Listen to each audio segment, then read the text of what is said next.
Hey, good afternoon, everyone who's here. We'll shortly begin in 2-3 minutes. Meanwhile, I'll request everyone who is here to bring your notepads and pens with you so that you can jot down the important informations. And we would request everyone to sit with at least 2 notepads and two pens. We'll let you know why, because there is something interesting planned for all of you. So yeah, we'll begin in like a few minutes.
All right. Good afternoon, everyone who's with us here today. Welcome to the third edition of the Bump Celebrations. Um, as this is the 13th edition, we have been doing this for 12 editions prior to this. A little bit of introduction of why the Bump Celebrations happen and why we started doing it in the first place.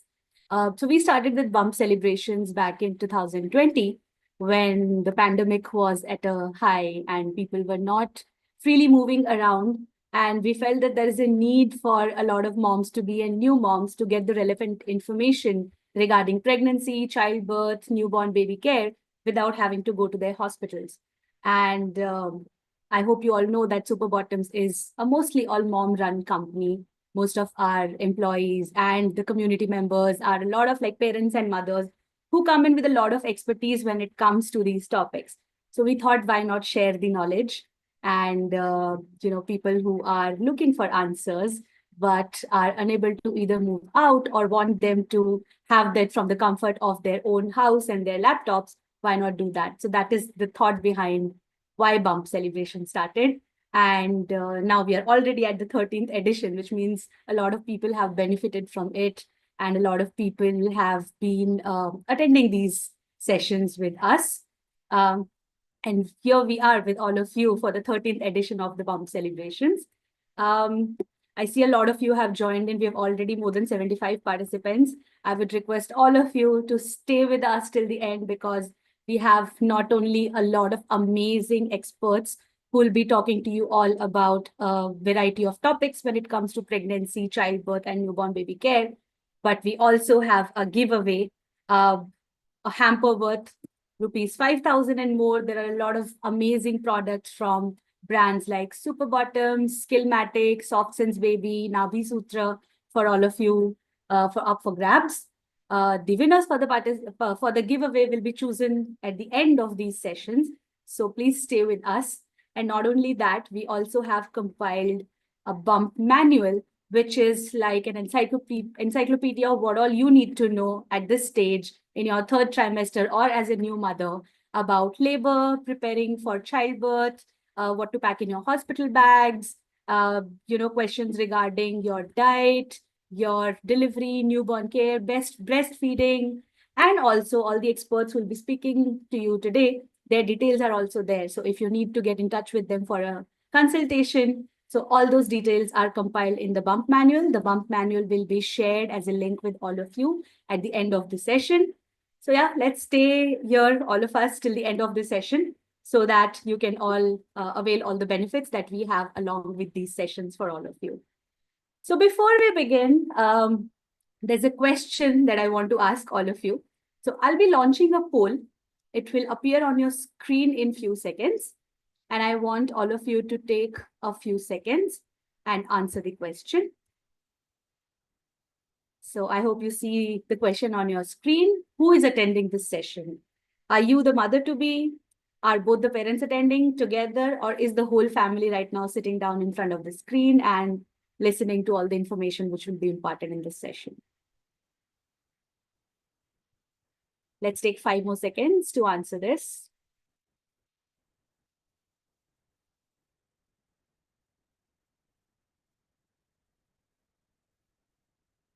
All right. So the answers are on your screen. 77% of the attendees today are mother-to-be. 18% of the attendees are both parents, and 5% of the attendees are the whole family.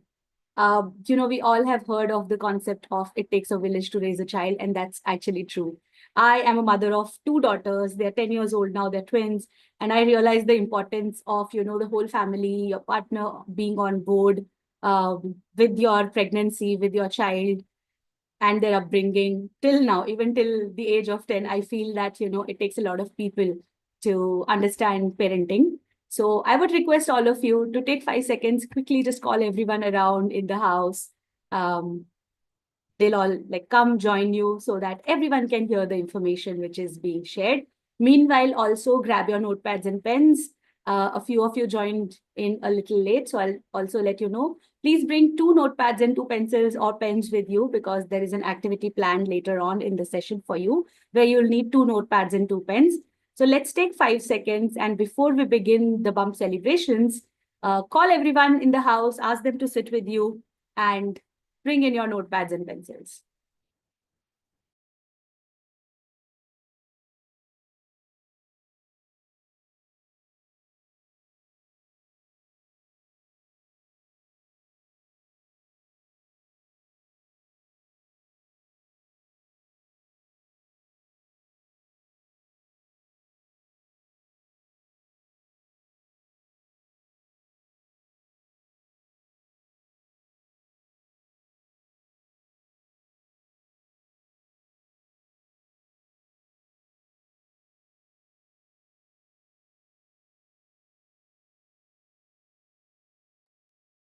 All right. I hope everyone is here now. The whole family is with you and you have your material required for the sessions. Um, I see a few people telling me that they did not see any poll on the screen. Can you quickly tell me, like two or three people, let me know in the chat whether you were able to see the poll or not? Because I have to launch one more poll, which will bring us to the next session. Yes, okay. Okay. So yeah, let's begin. But again, I will begin the sessions with yet another poll. I have a question related to, actually I have three questions related to the nutrition part of your pregnancy. You can see the questions on your screen. So the first question is, which of these is a common diet misconception among pregnant women? So is it avoid all spicy food? Is it you should be eating for two? In my case, I was expecting twins, so I was told that, I should be eating for three. Is it to avoid dairy products or is it to avoid non-veg? Which of these misconceptions have you heard the most? Let us know. The second question is, how soon can a mother start dieting after delivery? Immediately after birth, after 6 months, after 3 months, or only after she stops breastfeeding? And the third question is, when should you start weaning your baby and how many extra calories does a breastfeeding mother need? You should stop weaning at 3 months and need 200 kilocalories a day, at 4 months and 300 kilocalories a day, 6 months and 500 kilocalories a day, or 9 months and 700 kilocalories a day. Let's take 10 seconds to know your opinion and then we'll share the results on your screen.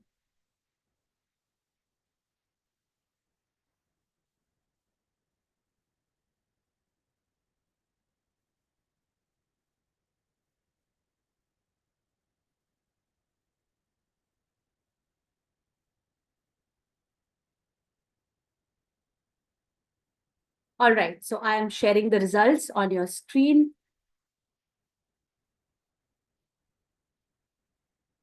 So the most common misconception that people have heard is that you should be eating for two when you're pregnant. How soon can you start dieting after delivery? The most common answer is only after you stop breastfeeding. And the last question about weaning, the maximum number of people here think that 6 months and 500 kilocalories a day. Okay, so what is the correct answer? I don't know because I am not an expert, but we do have an expert with us today. हमारे साथ आज ख्याति रूपानी है, who is nutrition for mom and baby expert with us. Khyati is founder and chief nutritionist of Balance Nutrition. She's a seasoned clinical nutritionist with nearly 20 years of experience, and she has dedicated her career to transforming lives through evidence-based nutrition. From becoming the youngest chief nutritionist at Lilavati Hospital to pioneering Balanced Nutrition, a global first digital health brand, her journey has been nothing short of inspiring. And when I say inspiring, मैंने जब इनके बारे में पढ़ा that she shed 40 kgs herself. मतलब 40 kilo loose करना कोई आसान काम नहीं है. आई थिंक मेरे जैसों के लिए तो 4 किलो भी बहुत मुश्किल बात है. So her personal transformation journey from, overcoming her PCOS to infertility to shedding these 40 kgs that she did, that fuels her passion for guiding others towards sustainable wellness. Or Khyati is also a mother of a fit and healthy 15-year-old daughter. So she has channeled her experience into creating the Poshan program, an initiative inspired by motherhood and her commitment to holistic nutrition. Her expertise extended to managing complex health conditions such as cancer, thyroid disorder, fatty liver, and much more. And सिर्फ 23 as की उम्र में उन्होंने अपनी book author की थी, which was Getting Rid of Obesity, which offered unique insights into weight management, and she established herself as a trusted voice in the field of health and wellness. So yeah, over to you, Khyati. All these questions which were answered by people, we would want to know the truth from you now. Hi hello everybody in fact 84 लोग हैं जिससे हम बात कर रहे हैं but पहले audio confirmation कर लो क्या आप लोग मुझे देख सकते हो can everybody see me can everybody hear me all good Yes, yes, we can see you. Yes yes yes I think सबका यस यस आ रहा है तो सबसे पहले तो आई थिंक मेरी इंट्रोडक्शन हो चुकी है गाइस बट एक ही चीज बताऊंगी this is a very limited time I have and you all are 80 of you तो जितना हो सके ना, मुझे प्लीज मेक श्योर कि आप लोग चैट में जो पूछना है पूछ सकते हो। ओके, कोई भी क्वेश्चन हो रिलेटिंग टू प्रेगनेंसी, कोई भी क्वेश्चन हो रिलेटिंग टू कैलोरीज, कुछ भी। And yes, I have a request to talk in English, and I have certain requests which say talk in Hindi. So what I'm going to do is I'm going to talk in both. ठीक है ना? So I think yes, let's probably figure that part out. What should I do? Should I talk in English only, everyone? Everyone is okay with English? Both. Okay, English. Okay, English. I think that's what we are going to do. Okay, we are going to talk in English. And let me start with one of the most basic questions asked, okay, by somebody who has just delivered. Okay, एक सबसे पहला question is how much water to consume while breastfeeding? Merin, let me tell you, the amount of water that one has to consume during breastfeeding does not have to be in any limited to liters or bottles. It has to be something where you understand your thirst. Okay, thirst is something which is very, very, how can I tell you? It's very commonly misconstructed. Okay, most of the times you're thirsty, you're thirsty, you're thirsty, but what happens is you end up giving no qualms to that particular, thought or that particular signal your body is giving you. फिर इतनी thirst बढ़ जाती है कि it starts messing up with your hunger. That is why a lot of post-pregnancy weight gain happens. You are actually thirsty, but आप लोग खाते रहते हो ये सोच के कि you are somebody who is requiring a lot more calories. So सबसे पहले after pregnancy, if you feel that you need to eat little more while you're breastfeeding, not required. What you have to do is simply give yourself first a glass of water. How much water? Completely, I can't say 2 liters, 3 liters, 4 liters. It is based on your thirst. Okay. Now, the other questions that I'm getting are also very, very simple. First is I am overweight and I want to lose weight. Okay. Yeah. Okay. Let's go one by one. Okay. Yes, I am overweight and I'm planning to become pregnant. Yes. The first thing you must do while becoming pregnant or during the course of you trying to become pregnant is make sure you are following a diet which is note this down. The diet has to be high in fiber. Fibre किस में मिलता है? You will get fiber in whole grains, which are bajra, jawar, nachni. Yes, I know Ayurveda says that bajra is hot, but as a modern nutrition science, I would not give any qualms to that. Please include millets in your diet. Please include brown rice, whole grains. Please eat such high fiber grains. Second is every time you are having a lunch or a dinner, make sure that you are eating vegetable in two forms, raw and cooked. Salad and sabzi together, salad and saute veggies together. Okay, so every meal has to have two kinds of vegetables, raw and cooked. So whole grains, raw and cooked veggies. Third most important is we need one protein source, either a bowl of dal or a bowl of pulse or a bowl of sprouts or chicken or egg, or it could be your dahi. Minimal amount of fat you use, and make sure that your plate is an ideal plate with lot of hydration. Later on, you're going to lose weight. If you need more help in losing weight, we will be putting up a link which will tell you how much weight you need to lose. My team will be putting up in the chat. एक health score आएगा आप लोगों को, वो जरूर ले लेना. Okay. I am suffering from diarrhea when I take iron supplements. What to do? Girls, I think iron supplementation and our health is something that is a war which is never ending. ठीक है? Let me give you certain simple tricks जिससे you can increase your iron. Am I making sense? Just give me a thumbs up if you think this is making sense. Because I'm being very quick. You all have given me a lot of questions. So I'm going to answer them very, very fast. Okay. Let me tell you now this. Iron is easily available in our diets, even vegetarian diets. 2, 3 simple things I'm giving you. One is, whenever you are eating a poha, जब भी पोहा खाते हो, make sure you are sprinkling lime over your poha. Okay? What happens is, while making poha, rice goes through iron machines. Flattening जो होती है, they are machines which are iron. So when you put vitamin C over iron, your absorption increases. Same way you're going to do that with dal. In all your salads, okay, you must be, I mean, you must have to, use coriander, kothmeer, sprinkle a lot of it and sprinkle lime juice to it. Methi seeds, methi dana, methi पत्ता, पुदीना, पुदीने की चटनी, all these things you must use. If you're a non-vegetarian, make sure that if you eat chicken, if you're eating mutton, if you're eating eggs, some form of lime needs to be there. Okay, this is how you will increase your iron. Beetroot juice, yes, but beetroot juice along with a sprinkle of lime is going to give you the required iron.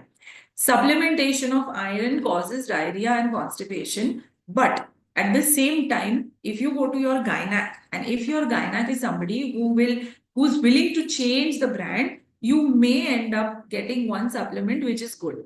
And folic acid tablets, though I'm sure your gynac is somebody who will tell you again and again, right? My milk production is less. Does thyroid affect it? What can I do? Whenever your milk production is okay, whenever your milk production is a question mark, most of the times it is non-clinical. Your doctor will tell you whether it is clinical. अगर वो non-clinical है, a lot of it can be addressed just with your diet. You know what are the best galactogogues? What are galactogogues?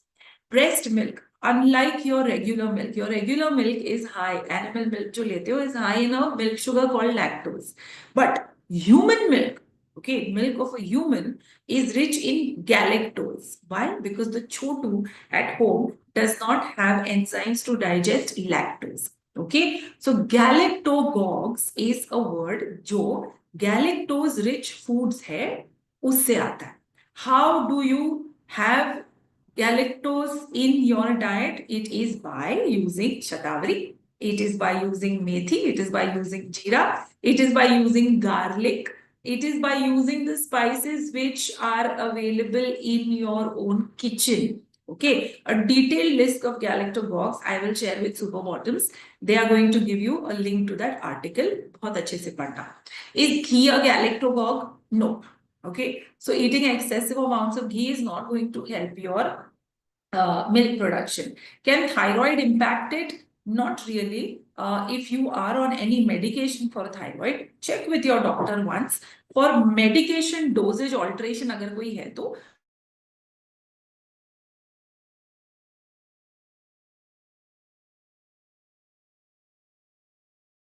and you are good to go. Okay. Then the next question is I am in my 8th month and my baby's weight is 2 kg. Is it fine? The doctor said that baby is healthy. Of course, average Indian child, the weight of an average Indian child is 1.8 to 2.5 kilos.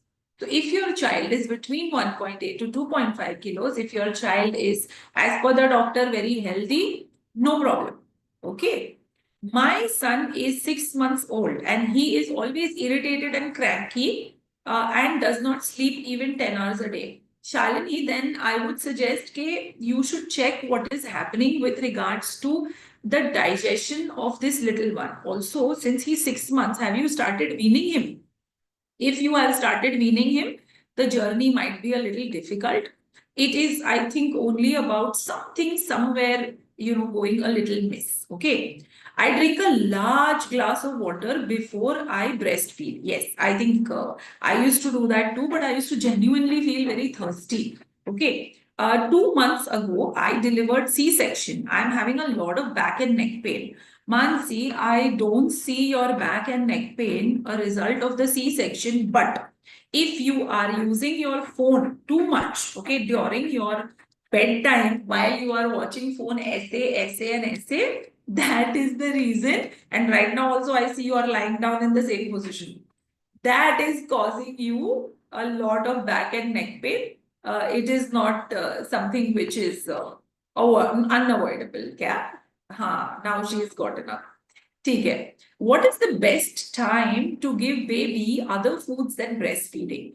Here, no, I am a little, what do you say? traditional. ठीक है? I like, see, 6 months is the time when you should start weaning. Google यही बोलता है. Everybody says the same thing, right? Google says that, है ना? So Google says that, okay, before 6 months, don't give your child this, don't give your child that. What you should do is make sure that by the time your child is 5 months old, start giving your child very, very little amounts of cooked rice water. Okay, it could be with your dropper, so that the digestive system of that little one is ready. Okay, always start with cooked mashed rice, uska clear pani, just a few drops before you start breastfeeding, and then take it ahead. Okay, I know a lot of you read, books where people say feed the child like you feed an adult. I would recommend no. I would say, in fact, go buy your Dadima's books. Start with mashed rice, start with porridges. And one thing I like to change is avoid as much as possible giving sugar and salt to that little one. Okay. Otherwise, it's all fine. You can give dal ka pani slowly, then you can start making a little thicker dal. We, in fact, also have a weaning guide, which I will get it here. The worst thing you can do, worst thing you can do is give your child, ready formulas. Okay, those ready to eat formulas. And the other worst thing you can do is give your child biscuits with milk. ये दोनों चीजें नहीं दो, बाकी everything else is fine. Okay, right? How to reduce belly after delivery? Whoa, now this question is something that everyone asks me. And my child is today about 16 years old. I know I was introduced ke 15 years old ki if Trisha hears this, she's going to not like it because she's 16 and she's giving her board exams. It took me a while to reduce my belly post pregnancy. Is there something called a spot reduction? No. If anybody is telling you, say, ye karo, belly kam hota hai, belly, no, it's wrong. Okay. You have to focus on your nutrition. Also, a lot of people say they are going to start dieting after the baby's breastfeeding is over. No, you have to go to a qualified nutritionist. Okay. Am I making sense, everyone? Are you guys, again, thumbs up if, yeah?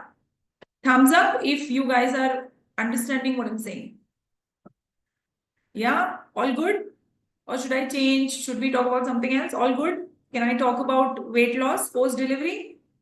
When is the right time to be thumbs up? Yeah, okay, cool. Okay, done. When is the right time to lose weight? The right time to lose weight post your delivery is day 1.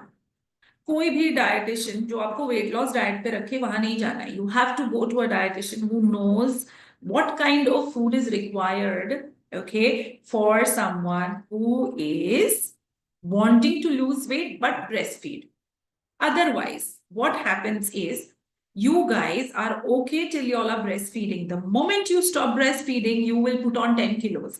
Those 10 kilos are a big no because you all are still eating that. Correct. Now let me come to the calories you need. What calories do you need? When you are breastfeeding exclusively, it is plus 400 to 450, max 500 if the mother is underweight. You know how much is 400 calories? It is one double cheese sandwich. Or it is that Happy Meal you ordered from McDonald's, 650 calories. Utna extra khana hai bas. Okay. So we are making a big deal out of it. We are eating ghee laddus. You are consuming 3 times more calories than your requirement. Right? It is not required. These calories were required in the past because the moment 40 days were over, the mother used to start doing work, which is washing clothes, which is utensils, collecting water, which is swabbing the floors, all of it. We don't do any of it. So your focus has to be on the nutrition, and your focus has to be on the nutrition for you in 2024, 2025, not 1980. Okay. Okay. Postpartum weight gain is 40 kgs. Then in that case, you need to immediately get in touch with us on our Instagram, DM us and take a diet. Ideal diet for an 8-month expecting mother. मैंने ना calories निकाल के रखी है. Okay. In the first trimester, okay, when you're 0 to 13 weeks pregnant, you don't need any extra calories. Ji haan, you don't need any extra calories. When you are in your second trimester, you need only 350 extra calories. You know what 350 extra calories is? It is adding one ghee roti, okay, multigrain ghee roti in your lunch, adding one multigrain ghee roti in your dinner, that's it. What is the calories in the third trimester? When you all feel, oh my God, I'm eating for two people, 450, which means in your evening snacks, if you take a paneer roll, or if you take, let's say, if you take dahi puri, that is the extra calories. Baki humko kuch nahi khana hai. Okay, right? Okay. There is one more. I hope my question is correct, right? Start going on a diet plan again, but I'm saying with a qualified nutritionist who knows what she's doing. Weight loss diet nahi deni hai. We have to give you a diet rich in galactogogues, rich in fiber, which will help you as well as your little one. Is there actually a need to start galactogogues? Okay. I think, wait, हाँ, is there a galactogogues की जरूरत है क्या? Like, I would say why not? Okay, yeah, having 1 teaspoon. I know, I mean, there are people who are not as economically well-to-do as us, but अगर वो है, तो I think if you have the bandwidth, please do it. And see, they are simple, they are easy, they are in your house, they are something you will get very, very nicely. So, I think you're good, right? Okay. I did this. I am facing bad constipation while having iron done. I'm passing too much gas. I'm in my 34th week. What should I do? Please help. It is very natural for you to pass gas in the later trimesters of your pregnancy because आपका जो baby growth है, it is compressing the other organs. What you should do is try walking a little when you're especially eating a meal. So after your meals, try that. And meals also na thoda chota chota karo. Hydrate yourself well. And if it is getting too bad now, just put one chutki asafoetida, hing, in a glass of warm water and have it. Okay. What about body pain? I didn't understand this question.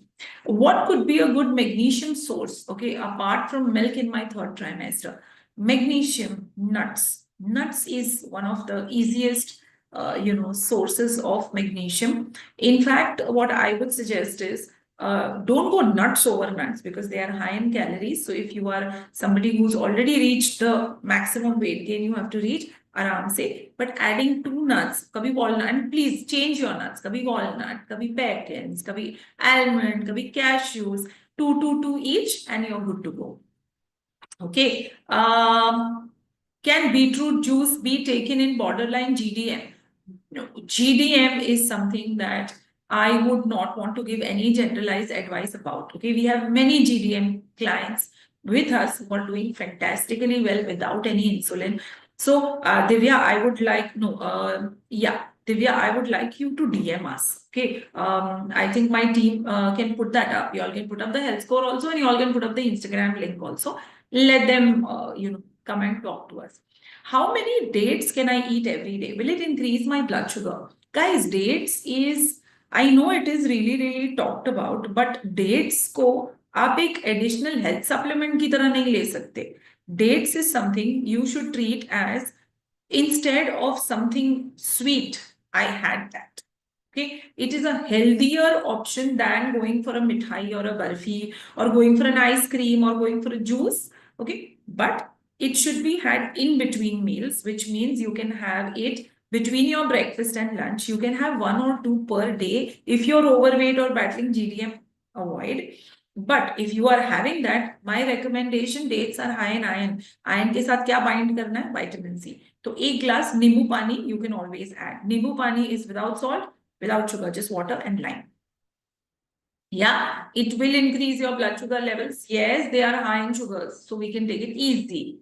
Okay, vaginal and pelvic pain is something that I'm not an expert at, Athira. You might want to go ask your gynac. Okay. Mornings as galactogogues. I didn't understand this. What is Shatavari? Bhageshri, what I'll do is I will DM us and I will have somebody tell you what is Shatavari. It is a herb जिसके granules मिलते हैं, which if we have does a lot of good to the body. Okay. ठीक है, my son हो गया. In our family, there is a lot of ghee and ajwain fed. Yeah. Which leads to weight. It's not necessary, Varsha. Ajwain, in fact, I have it even today with me. If you see, this is water made using ajwain.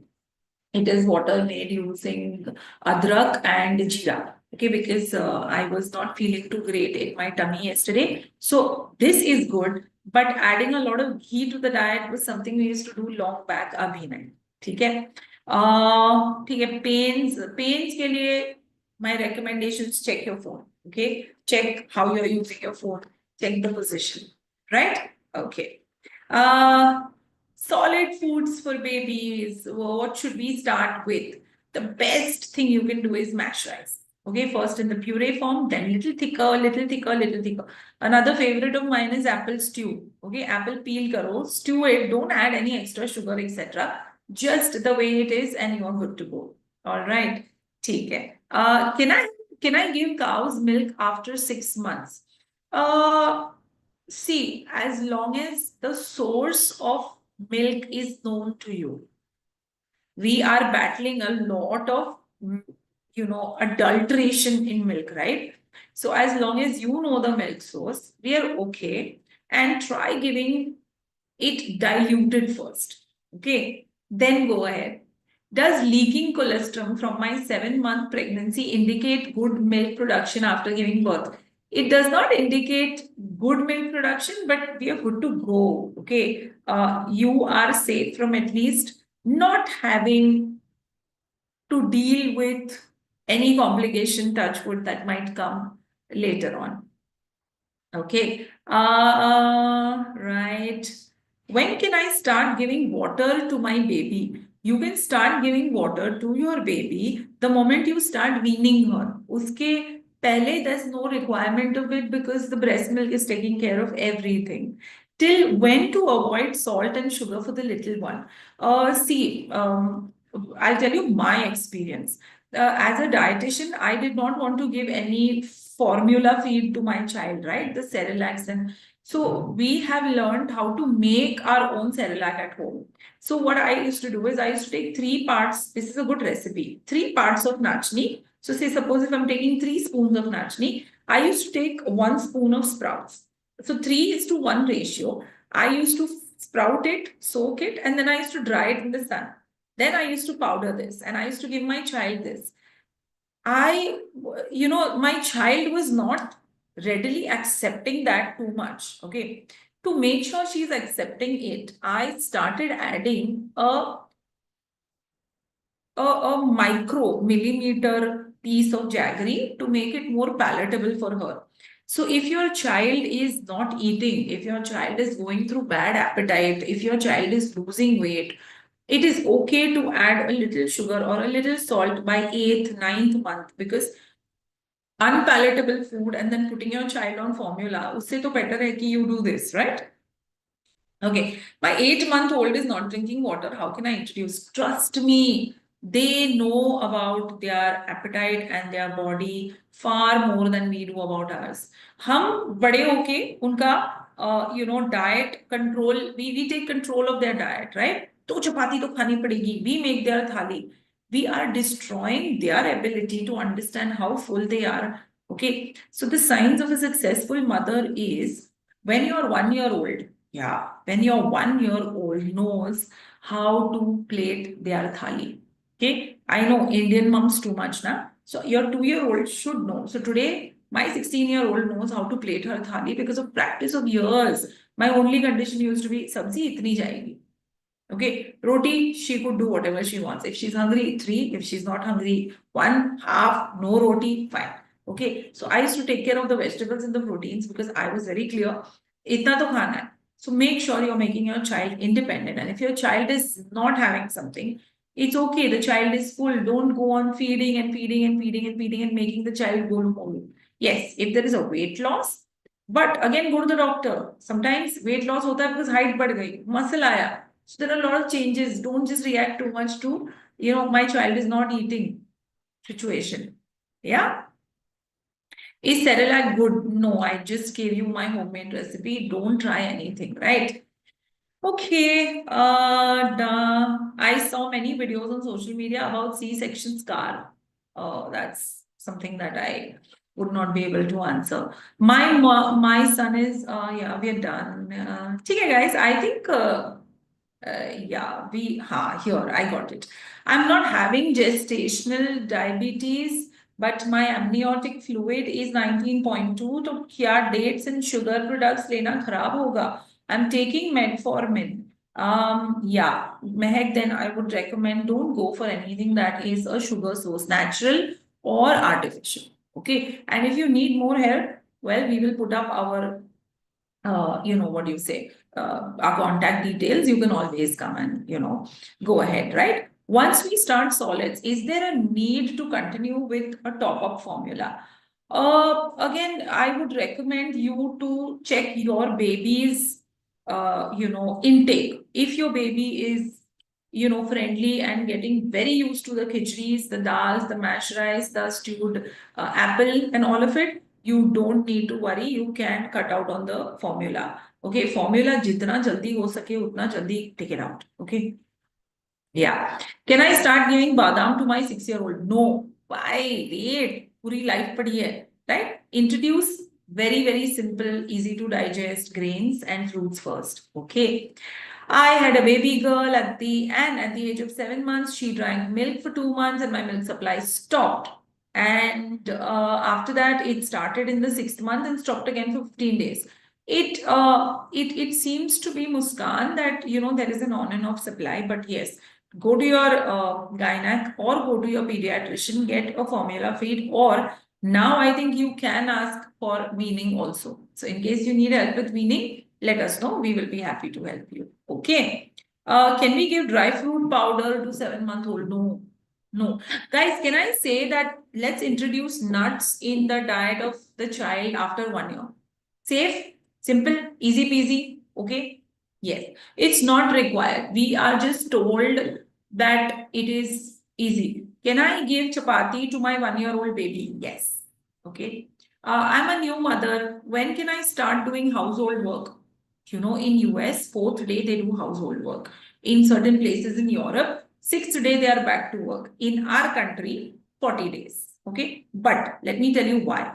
In our country, it is 40 days only and only because the work that an Indian woman did, not does, did was a lot. Okay. So just to help her recover, rest, they gave it a 40-day. But in my opinion, I think you should try how you feel in 1 week. Start walking. The more you normalize, childbirth is not a disease.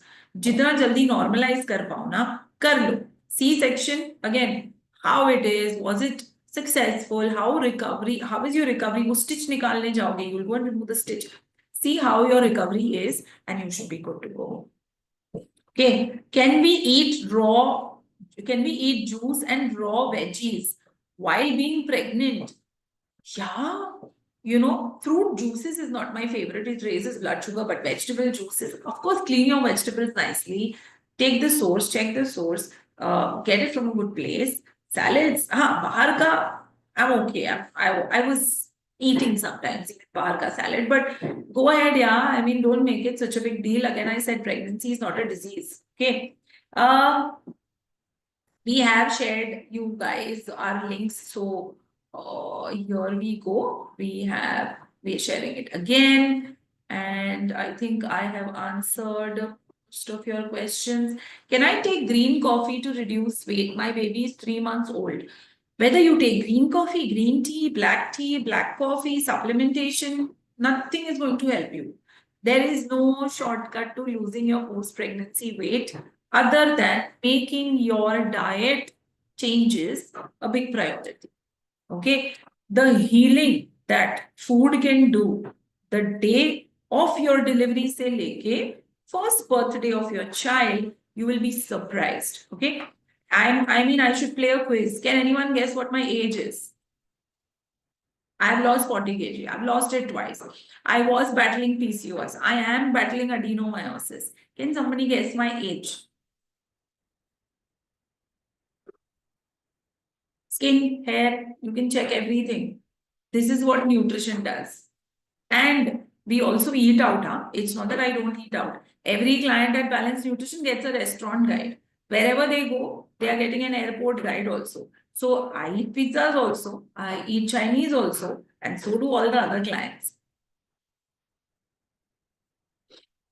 Uh, do we have to take any precautions before eating brinjal, which people say it's not good for the baby? Nothing. They say if you eat brinjal, your baby's complexion will get dark. Nothing like that. In fact, if you like brinjal and if you like South Indian brinjal dishes with coconut, they're good. Which fruits can I eat postpartum? Each and every fruit, unless and until you're a gestational diabetic, or if you're a diabetes, or if you're battling high sugars, I don't see a problem on why you can't eat fruits. Is cashew nuts good in pregnancy? All the nuts are good in pregnancy. Only problem being the amount. If you eat too much, you will gain a lot of weight. Okay. Let me check if I have missed out on any questions. How much walking should a 31 weeks pregnant woman do? Well, I know of athletes who were completing their entire workout circuit as well as walking as much as 20,000 steps when they were in 30th or 35th week of their pregnancy.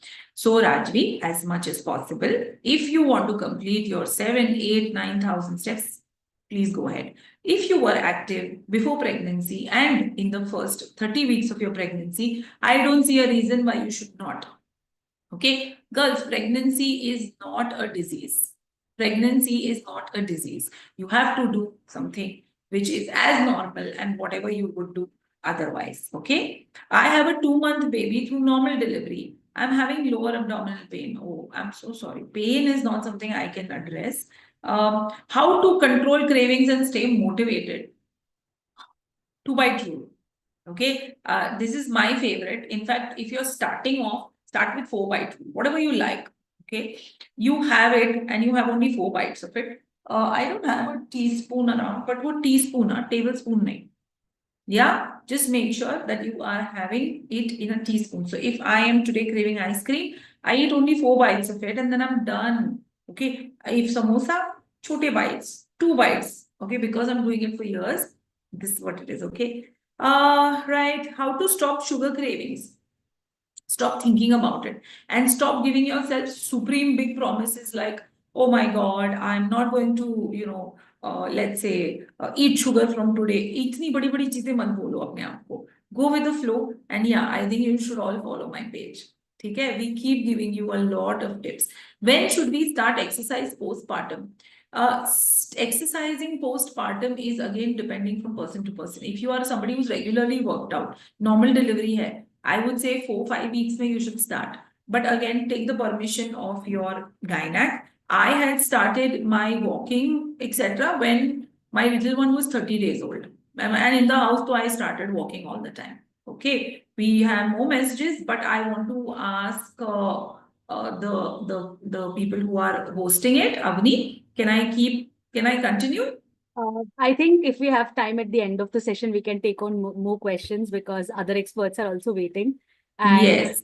yeah, respecting everyone's time, guys. Thank you for like pouring in questions. I can see how interested and engaged you are. So, can we do this? What I'll do is I'll again have someone share our details. Okay, take the health score and DM us your questions. I will send you an audio note, or I will send you some textual.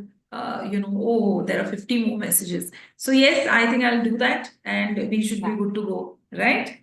And while you were answering all the questions, I did take the health score, and I think some of the eye-opening facts were there. So I'll encourage everyone who's listening to this right now. And Khyati, if your team can again post the link, yeah, it's there. Sure. Let's take the Rushdi, can we health post the health score link and can we also post? Acha, oh, my Yeah, they age. did.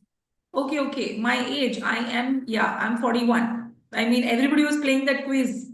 So I thought I should answer it. And can we avoid bindi, kala chana sabzi? No, please. Eat everything. Avoid Maggie. Avoid that late night trip with your husband where you're eating burger. Okay. Yeah. I Go can see ahead. there are still a lot of questions. So, guys, we'll encourage you to get in touch with Khyati one-on-one. While we'll be sharing the bump manual, her details will all be there in the bump manual as well. And Yes. on our Instagram page, you can also find the post where she's been tagged. So, yeah, get in touch with her for one-on-one consultation, for getting all your questions answered. But right now, respecting the time of other experts also, we'll move to the Yeah. next expert. Thank you so much, Khyati, for joining You're us. most welcome. I'll see you all on Instagram, ladies, and I will see you all doing the health score also. Yes. Bye-bye. See you. And please, guys, when you share your health score, if you do on Instagram, tag Khyati, tag us so that we'll know that, people have benefited from this and are taking the health seriously. Thank you so much, Yes. Khyati, for joining us Thank you. today. Bye-bye. So many questions, guys. I am, please DM me. I will answer them. Whatever. Thank you. So, yeah. So we all heard about what we should be eating, what we should be avoiding, and how to take care of our health. For me also personally, this was an eye-opener. I'm just a year younger than Khyati, but I think I look much older, and that should come as an eye-opener to me. My target would be when I'm 41, I look exactly as young with a great skin and great hair as Khyati is. Okay, so moving on to our second session of the day. I'll be again sharing a poll on your screens. And this has two questions. And these questions are about cloth diapering, right? So let me know your views. 1 second, my screen is stuck. Yeah. A second.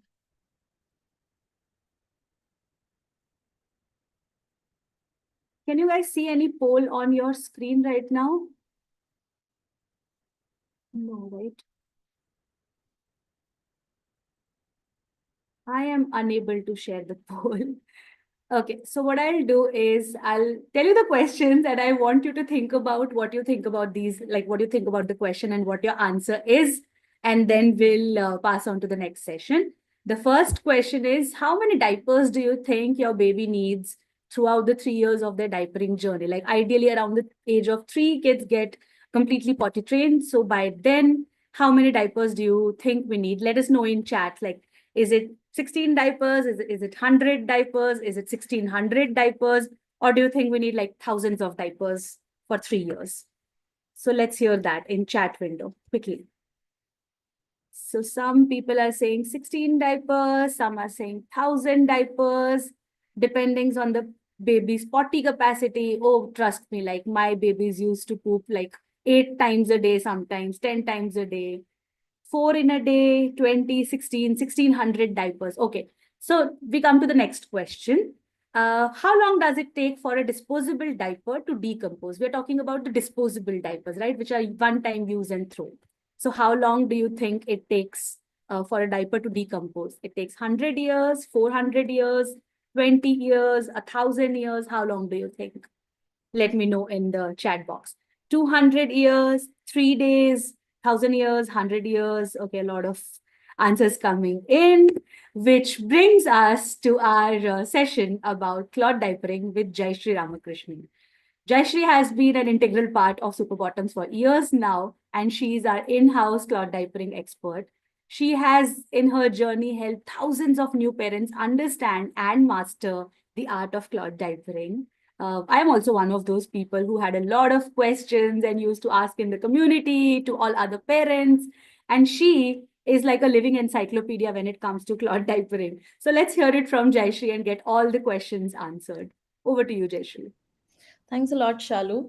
So it was interesting to see everyone's answer here in the chat box. So coming to the first question, that how many diapers a baby would use in their whole diapering journey, I would like to tell you that if you are choosing a disposable diaper, you end up using 10,000 odd diapers in the whole journey of 3 years, because you end up using 5 to 6 diapers in a day, and you're just throwing away and keep on buying again and again, right? Now, each disposable diaper that we are throwing away takes almost 400 odd years to decompose. So, that is what it is about disposable diapers. They take each diaper which we throw away, takes almost 400 odd years. It's there sitting in some landfills. Is my screen visible, Shalu? Can you please confirm? Yes, we can see your screen. Yeah. So today I'm going to take you guys through what are the options that you guys have at Super Bottoms. How can you make your baby's diapering journey sustainable, safer for your baby, right?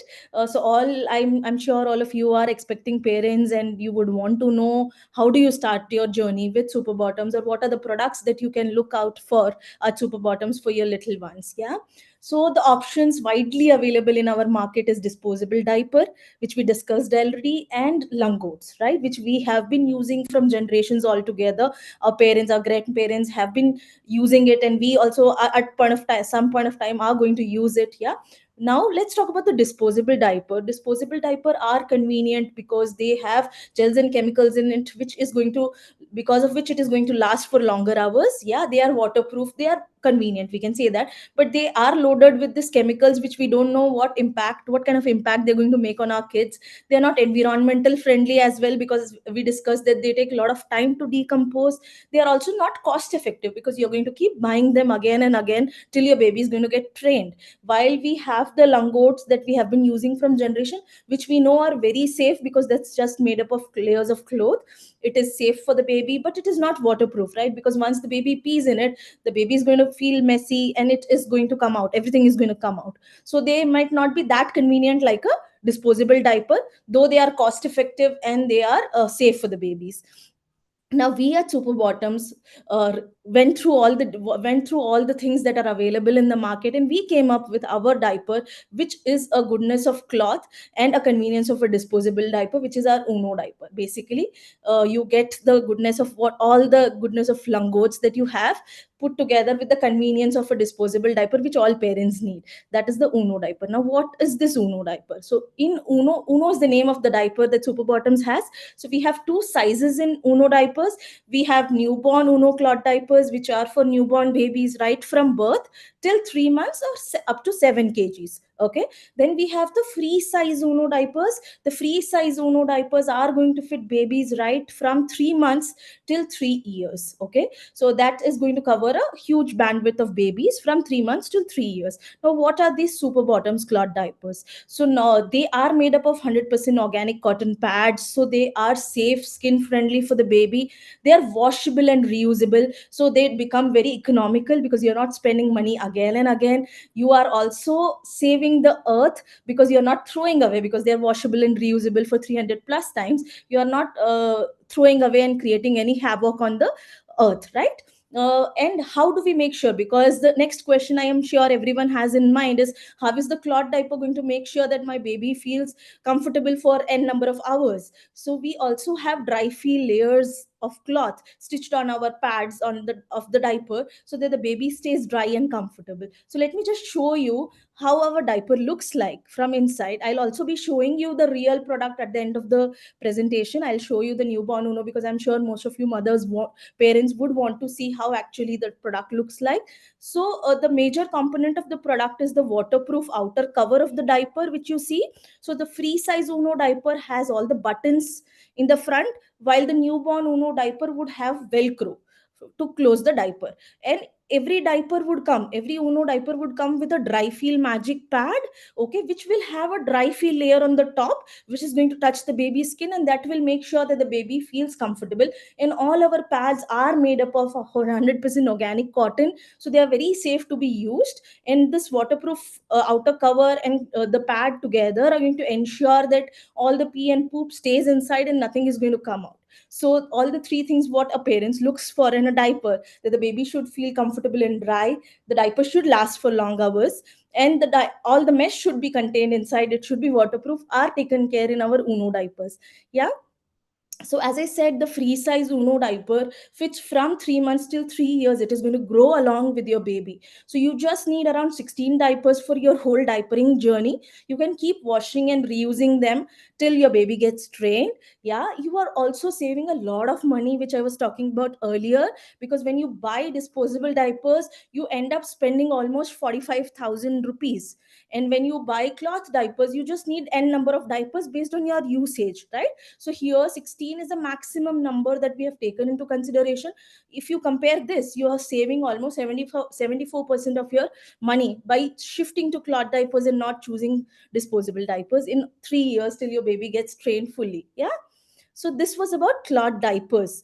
Now we in India are very particular that we want to leave the baby free in between diaper changes. We want to give a lot of diaper free time to the baby. Diaper free time basically is the time when you leave the baby free without any diaper. You're letting the baby skin breathe, right? So in general, the products that we use at home during this diaper free time can be the dhoti cloth, langot, sari ka kapda, or your regular baby underwears that we use. So they are obviously very safe and comfortable during the diaper free time, but they cannot be very breathable, or they cannot be very comfortable because they are quite messy.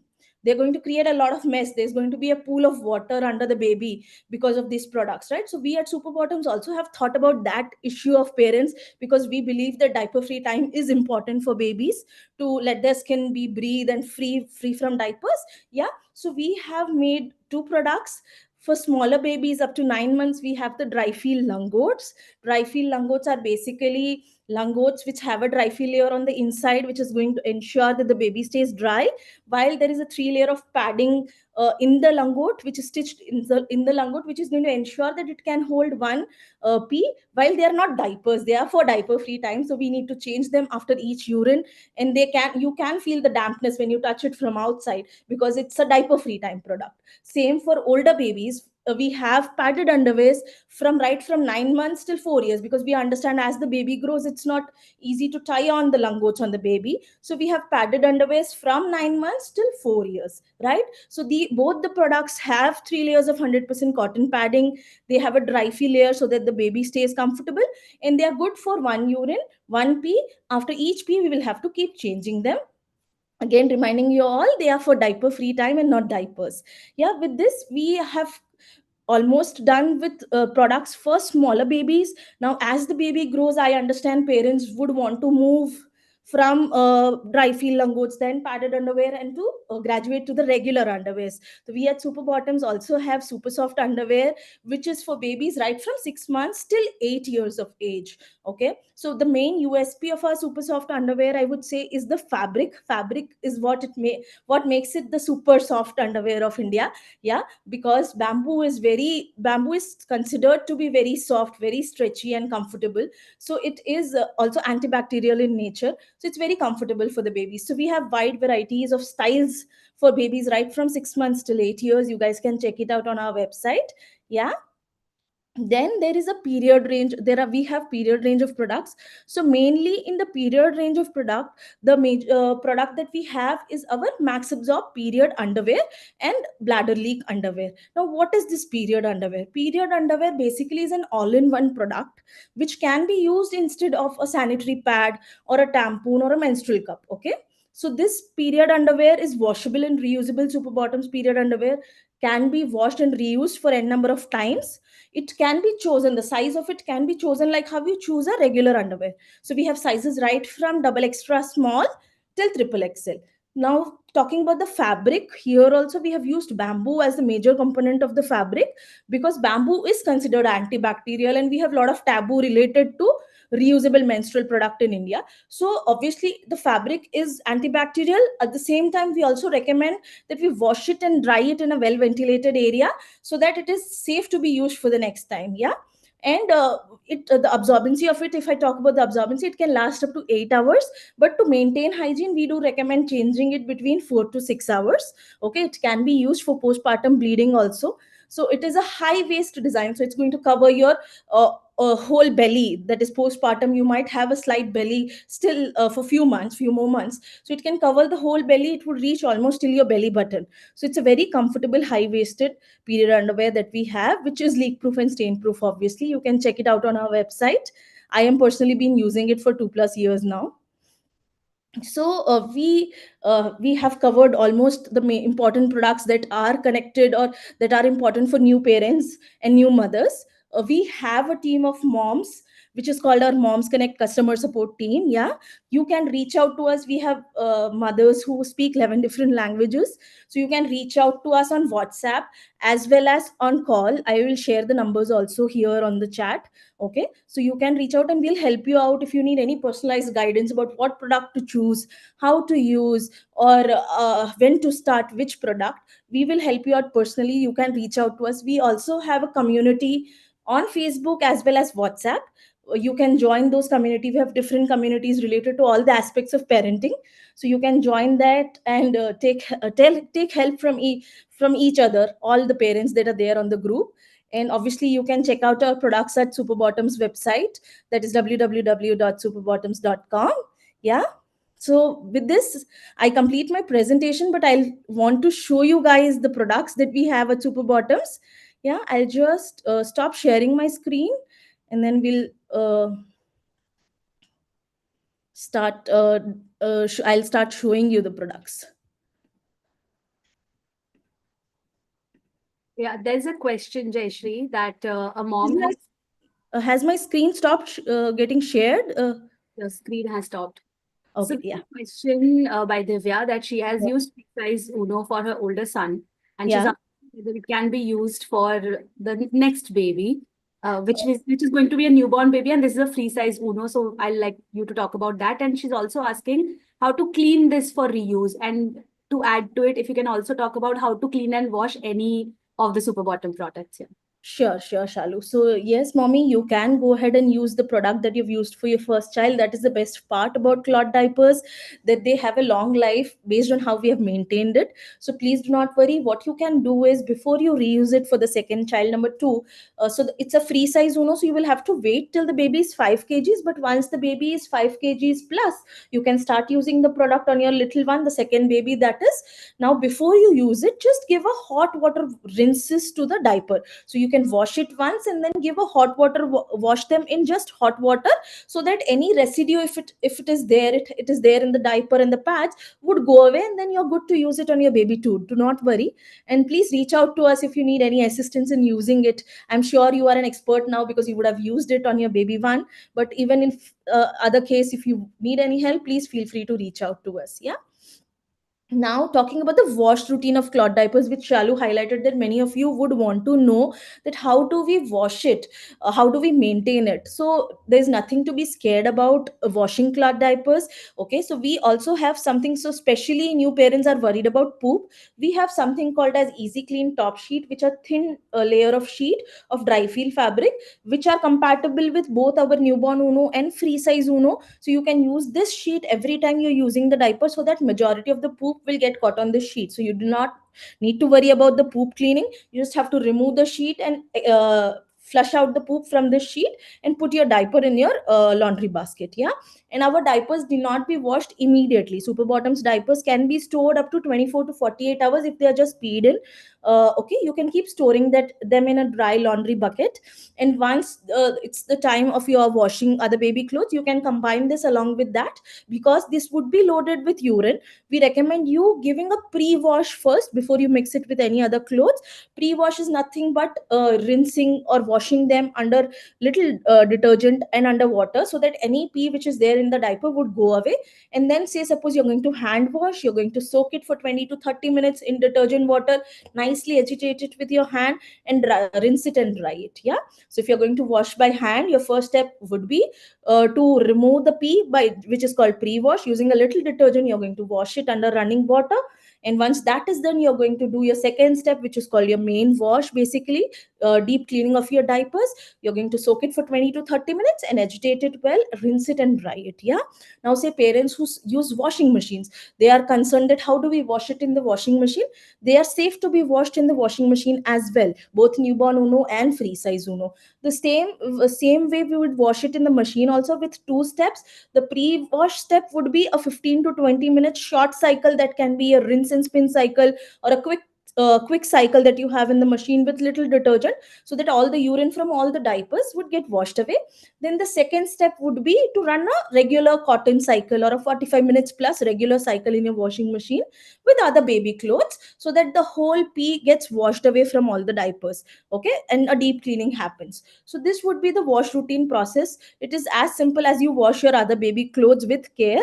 It's just that we are going to do a pre separate step called as pre-wash before we are going to mix the clothes. Now, detergent, what detergent can you use for cloth diapers? Because as new parents, you have that question in your mind. I am sure you must be going through a lot of, you doing a lot of your research regarding that as well. So you can check out our Super Laundry detergent sheet on Super Bottom's website. These are nice detergent sheets. So they are mess free and they are very safe. They are free from harmful chemicals. You can use this to wash cloth diapers, or if that is not an option for you, you can use any generic mainstream powder based detergent. Okay. So please reach out to us in case if you need any more details related to the maintenance and usage of the product. We'll be happy to help you. A Moms Connect team will be happy to help you.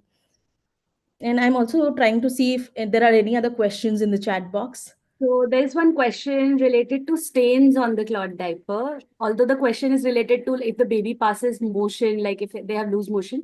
But let's talk in general about stains or odor in the cloth diaper, how that can be dealt with. Sure. So the baby is inevitably going to poop in the diaper. Where there's no possibility that we are going to stop it happening. So please do not worry, parents.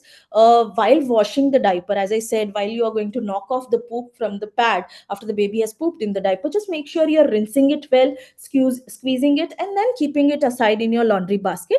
And when you're going to do your pre-wash and main wash, which I explained, the stains are going to go off. Please do not worry. And say suppose they're not going off during the washing process also, when you sun dry them, the majority of the stains fade away because of sun drying. So it is safe to be used because you have done your part of washing it well.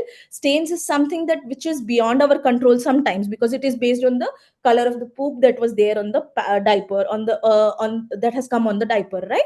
So sun drying would fade them away, and subsequent washing will also fade them away. You can go ahead and keep using them even if there is a slight stain. Please do not worry about it. It is safe and hygienic to be used. There's a question about using Dettol or Savlon, like disinfectants on the cloth diaper. Okay, it's a very good question. So, as new parents, I'm sure you must be very confused about how do we make sure that the clothes or cloth diapers that we are going to reuse are safe to be used on the baby.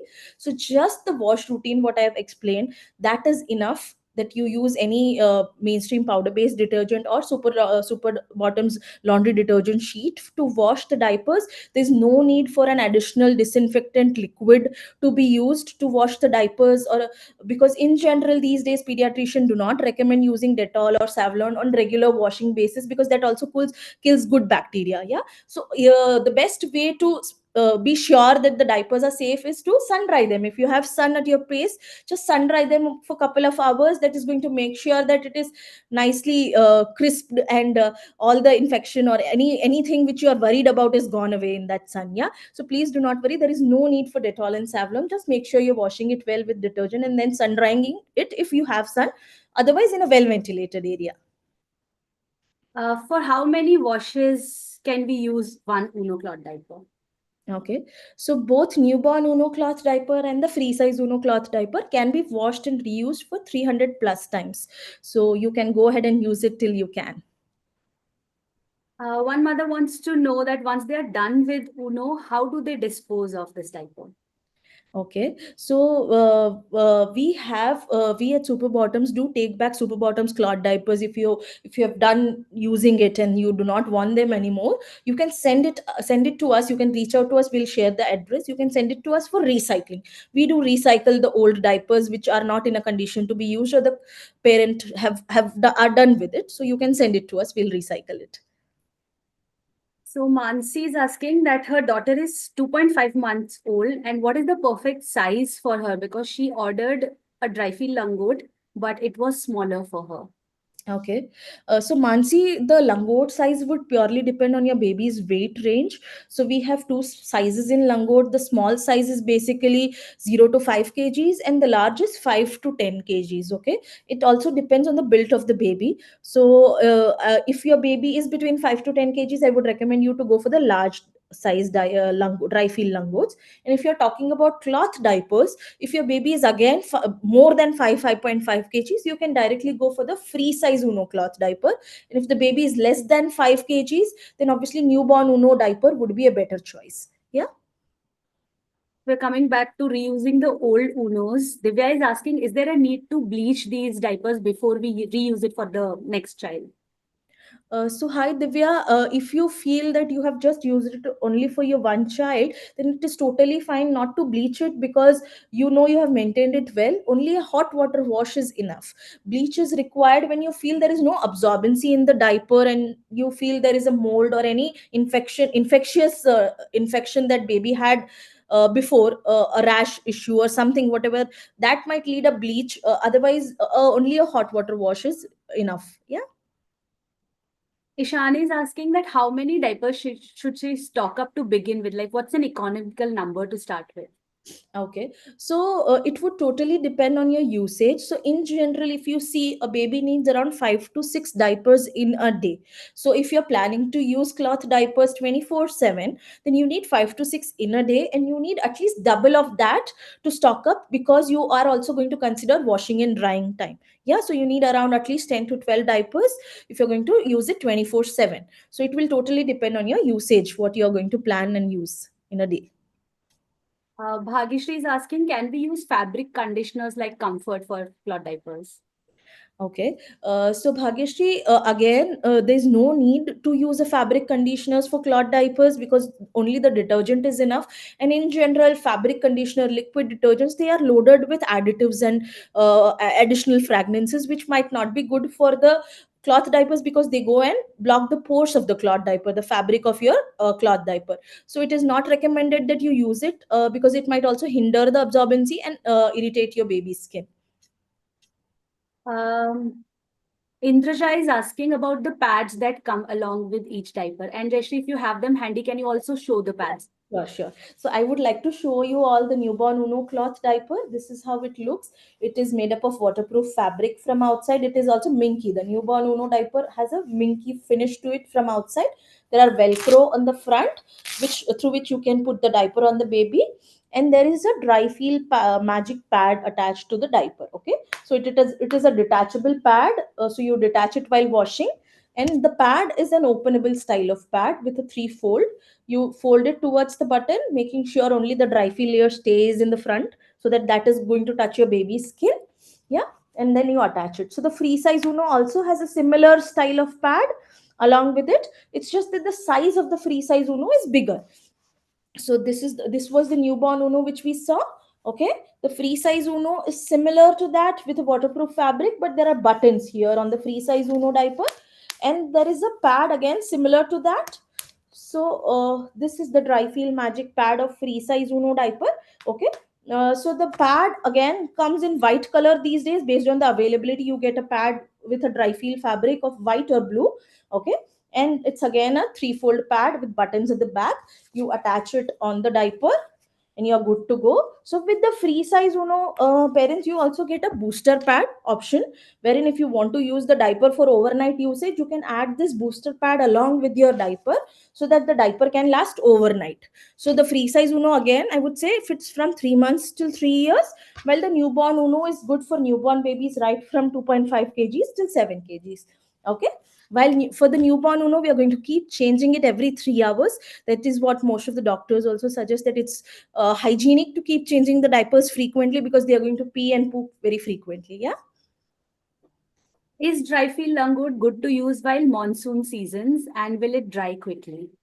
Okay, so dry feel langots are good to be used in any season. This is how the dry feel langot looks like. It is obviously a langot with tie-ons with a dry feel layer on the inside, and with the 3 layers of padding already stitched in the langot. Okay, if you see, it's already there in the langot.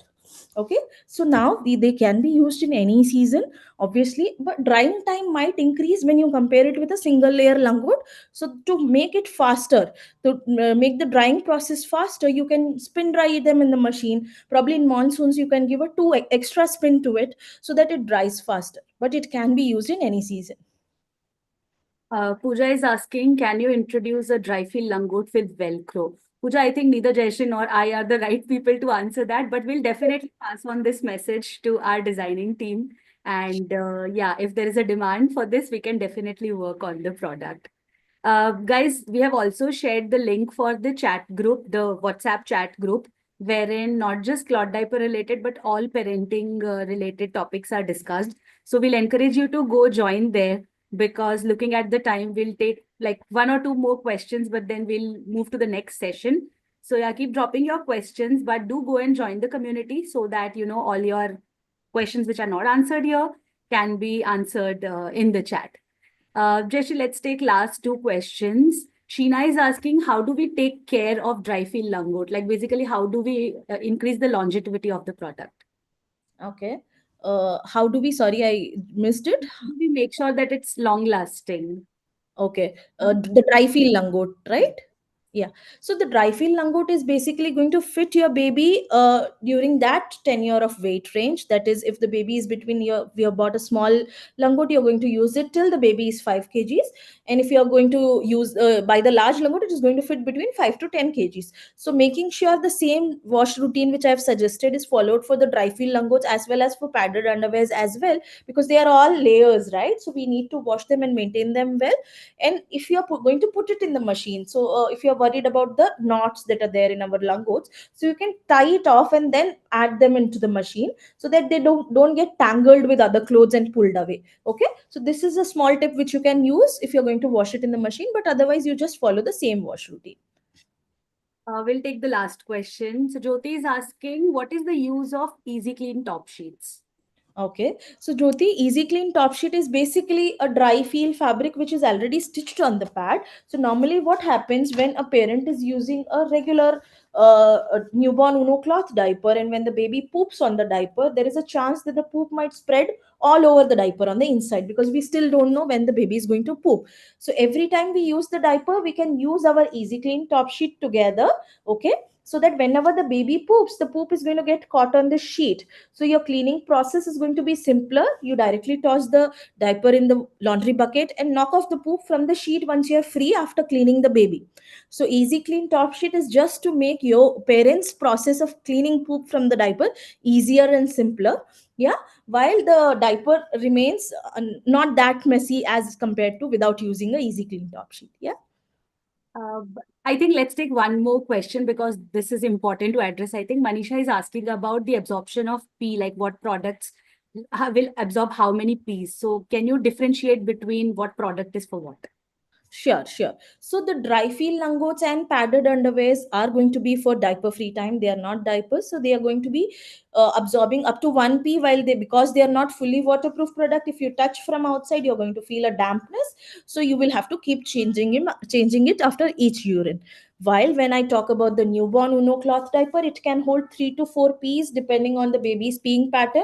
And if I talk about hours, you keep changing the newborn Uno cloth diaper every 3 hours in the daytime to maintain hygiene. Okay, now when we talk about the free size Uno diaper, the free size Uno diaper again can hold 4 to 5 urines, but in general in daytime we do recommend changing the diapers every 3 to 5 hours to maintain hygiene.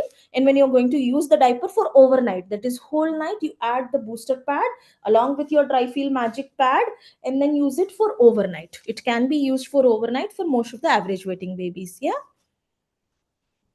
All right. There are a lot of more questions coming in, but I think we'll have to put a hard stop here because we have other two sessions also planned. So, guys, I have put the community joining link in the chat. Please go ahead, join the community, ask your questions there. Jayashree is there, I'm there, a lot of other experts are there. We'll answer all your questions on the community. Thank you, Jayashree. Thank you so much for joining us. And as I said in the beginning of your session, you are the encyclopedia of clot diapering. So a lot of questions were answered, a lot of doubts were clarified. Whatever have not been, we'll make sure that on the community we do answer it.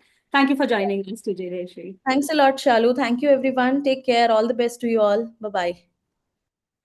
Right. So we are halfway through our sessions today. We have two more sessions lined up for you. But before we go into the third session, just a reminder that at the end of the session, with all of you, we'll be sharing the bump manual, which is like a Bible for the third trimester, wherein, we all buy those expensive books of what to expect when you're expecting. A lot of those questions are answered in the bump manual. Uh, your diet, your products that you'll need, how to pack your delivery bag for the hospital, the list of all the experts who were there today, their links, everything is there in the bump manual. So let's wait till the end of the session to share that, and we'll announce the giveaway winners as well at the end. So yeah, that brings us to our third session. But before we start that, I have a few more questions that I would want you to answer. You'll see the poll on your screen. There are three questions, and these are mostly your experience based when it comes to emotional and physical well being during pregnancy or after childbirth. So, what are the major reasons for your stress? Like in your personal case, what is one reason that has made you more stressful or anxious? Is it anxiety about health, your own or your baby's health? Is it the fear of labor? Is it the stress about going back to work after the maternity break? Relationship issues between you, your partner, or other family members and friends who are important to you? Judgments by outsiders, which is very common, or social taunts and expectations? What do you think is the biggest stressor for you? The second question is, what are the major sleep related issues a pregnant woman or a new mother might face, right? So if you have faced them or heard other people talk about it, what are the major issues? Is it insomnia? Is it baby sleep schedule? Sleeplessness due to pains and aches, sleeplessness due to stress, scrolling through social media and screen time, or midnight cravings and hunger? What has been your experience? Let us know. And the last question is, what do you think is the cause of emotional distress in pregnant women and new moms? Is it sleeplessness? Is it body image issues, lack of trust, self-doubt, lack of emotional support from people, feeling as life and career have taken a backseat or maybe come to a pause or end, lack of stamina while taking care of baby, you're not able to do a lot of other stuff, changes happening in life because of the new baby or partner or family not being supportive enough. Let's take 10 seconds and answer these, and then I'll share the poll results with you.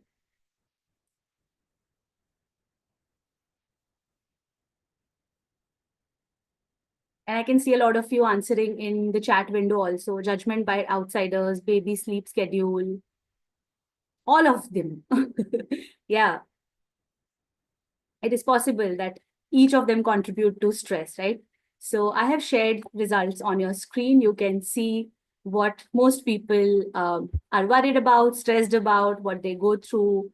This also makes us feel like, we are not alone. Everyone is going through what we are going through. There are a lot of people out there. Which brings us to our third session for today. So in this third session, we'll be talking about emotional and physical well-being. And we have Nitya Khurana with us from Prega Yoga, and she is the expert on emotional and physical well-being. Let's get ready to learn the yogic preparation for labor by Nitya, who is a certified pre and postnatal yoga instructor. She has trained over like 1,000+ mothers to have a comfortable labor experience. Let's welcome the Meru Chikitsak Nitya. Over to you, Nitya. Hi everyone, very good evening to all of you. Can you all see me, hear me? Yes, Yeah, you can. okay, that's great. Okay, so where do we begin from? Yeah. So, of course, as you know, today's topic is all about stress, physical, mental, emotional, how it impacts us during pregnancy, during postpartum. Yeah. So, before we begin, I just want you all to just notice how you are feeling right now. Okay, give yourself a number between 1 to 10. 1 being, let's say you're not feeling very good, very low. So the lowest being 1, and 10 being that you're feeling very good, like, the best of your state. So you, in the chat box, give yourself a number right now. It is okay, doesn't matter. You give 0 or you give 10, nobody's watching or judging. Just for your own self, you put up a number. Hmm. All right. Great.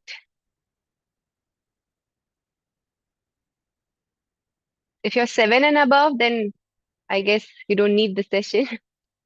You're already very happy, but still, we'll talk about it. Okay. So, you know what happens when we are in stress? First of all, stress everyone has. In today's lifestyle, it is, we can't say that, oh, don't be stressed. Or when you are pregnant, if anybody asks you that, okay, you have to be happy all the time, you should, don't feel sad or depressed or don't have these kind of thoughts or those thoughts. But that is impossible, right?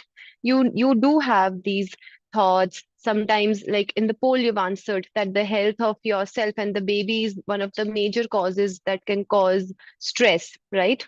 So it is okay, to have some thoughts or to come in distress sometimes. But this stress, if it is prolonged, yeah, if it stays for a longer periods of time, that is not helpful. That can, bring some kind of negative impacts on your mind, on your body, on your growth.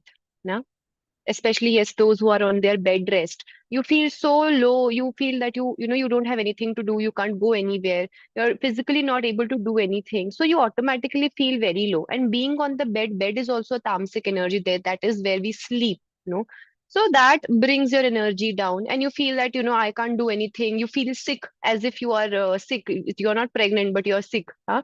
This feels more like an illness, right? you know Being in stress, what it does, I'll tell you a story of hormones, huh? So three hormones are there. There is your oxytocin, which we call it as the love hormone. Yeah, it is a very good hormone for your body, or even the baby. The labor progress starts with oxytocin. The initiation of life within you also starts with the initiation of love within you, so that is oxytocin for you, right? Then we have endorphins. Na? Endorphins are like the natural painkillers for our body. Whenever you hurt your, let's say you bump your elbow somewhere, or you just kick your foot on the side of the bed or something, after some time it automatically gets better. You don't have to take a painkiller every time, or you don't have to apply those ointments every time for just little bit of aches and pains, because the body has that natural capacity to heal. So that is your endorphins, natural painkillers.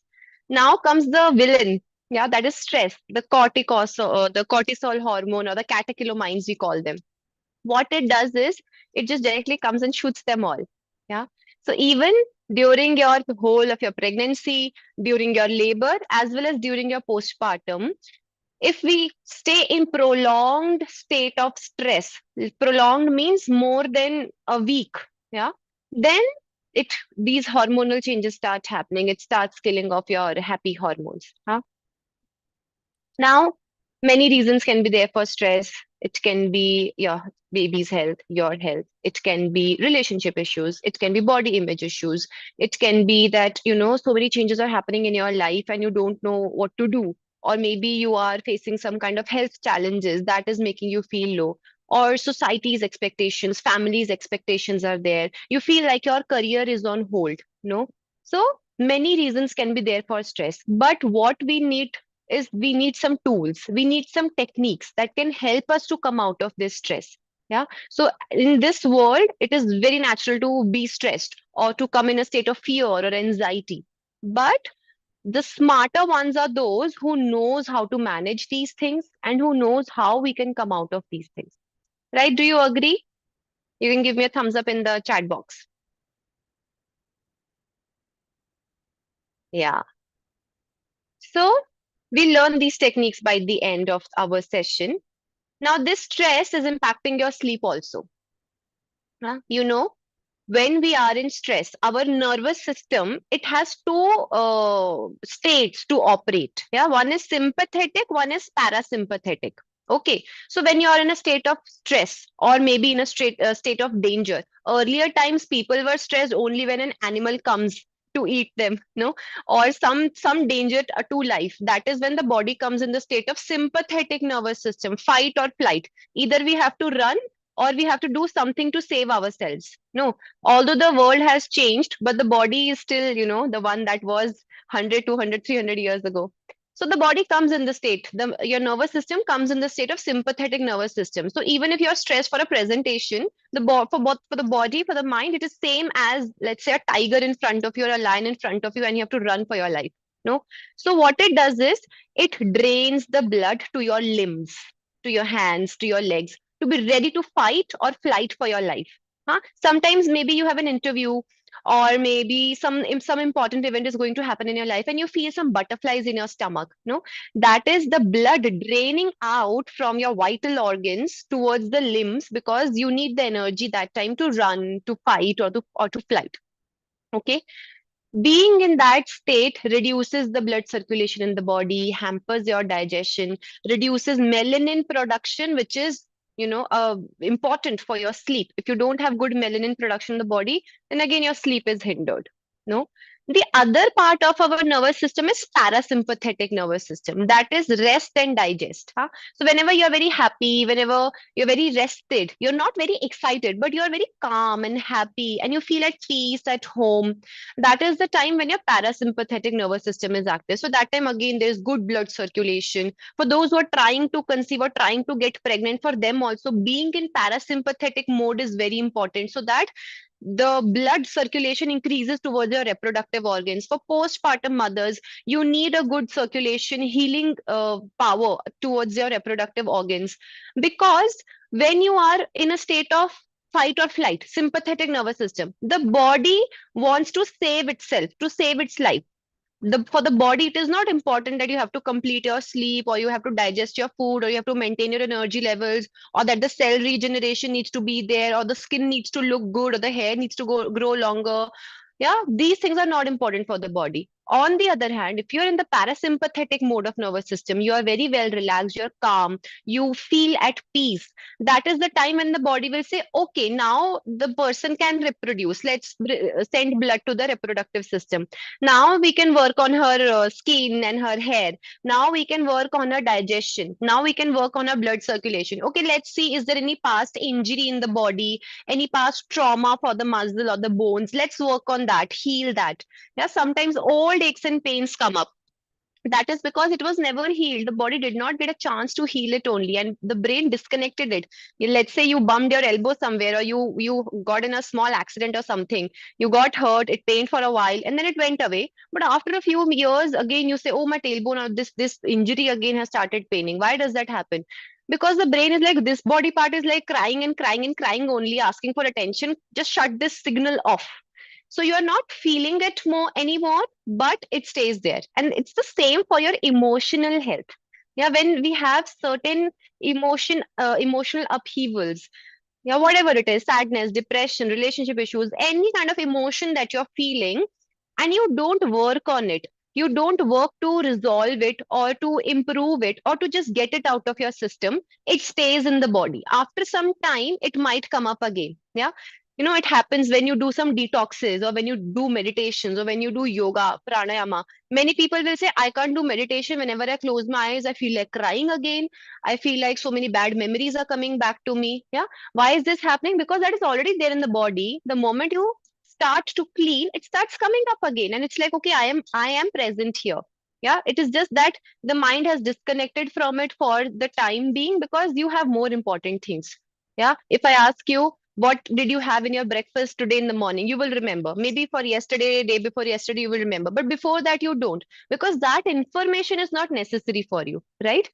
Similarly, whatever emotions are not necessary at the moment to help you survive, the brain and the body shuts them off. Yeah. So now, how to come in this state? If you're sleep deprived, most of the accidents also happen not because of drunk and drive cases, but because of sleep deprivation. Yeah. When you are not sleeping well, the brain capacity reduces, cell regeneration reduces. You are more angry, you are more irritated. Yeah. You don't have that mental clarity as well. Right. So sleep is very, very important. Now, this question comes up, how do we manage sleep during our pregnancy? Okay. So it is very important that during your pregnancy, you start having a bedtime routine. Yeah. The winding up routine should be there. So in the evening, by let's say 6 p.m., 7 p.m., when the sun has started to set down, try to be in warmer tones. Huh? See, earlier times there was no electricity, so the sun setting down. What are the colors of sunset? Yellows and orange and reds, the hues of it, right? So that gives a signal to the body, okay, it's time to shut off, it's time to produce melanin, we are going to go to sleep in some time.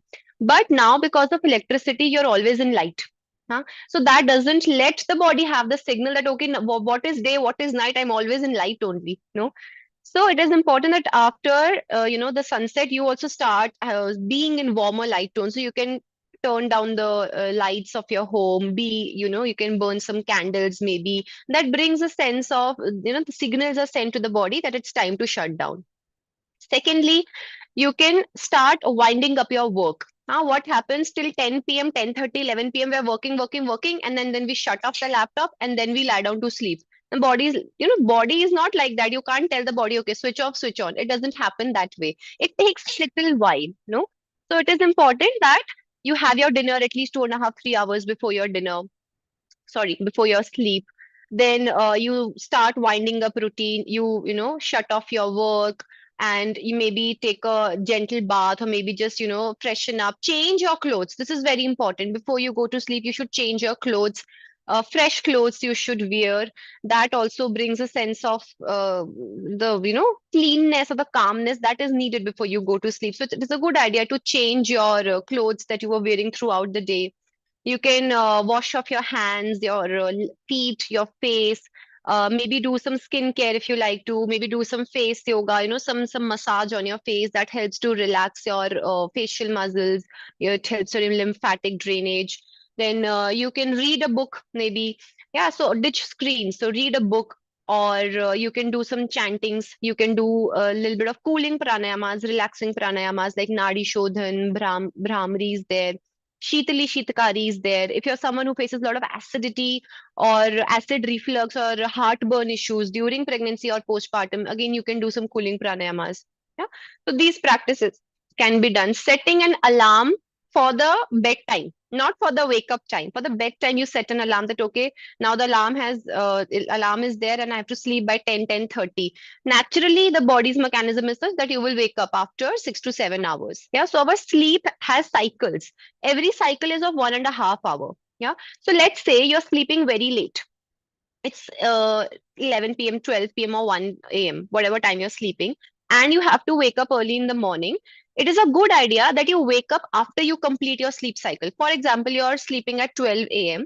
So one and a half are the sleep cycles. That is the time, when that 1.5 hour cycle completes. If you wake up at that time, it is much better than waking up in the middle of any of the 1.5 hour cycles. Yeah.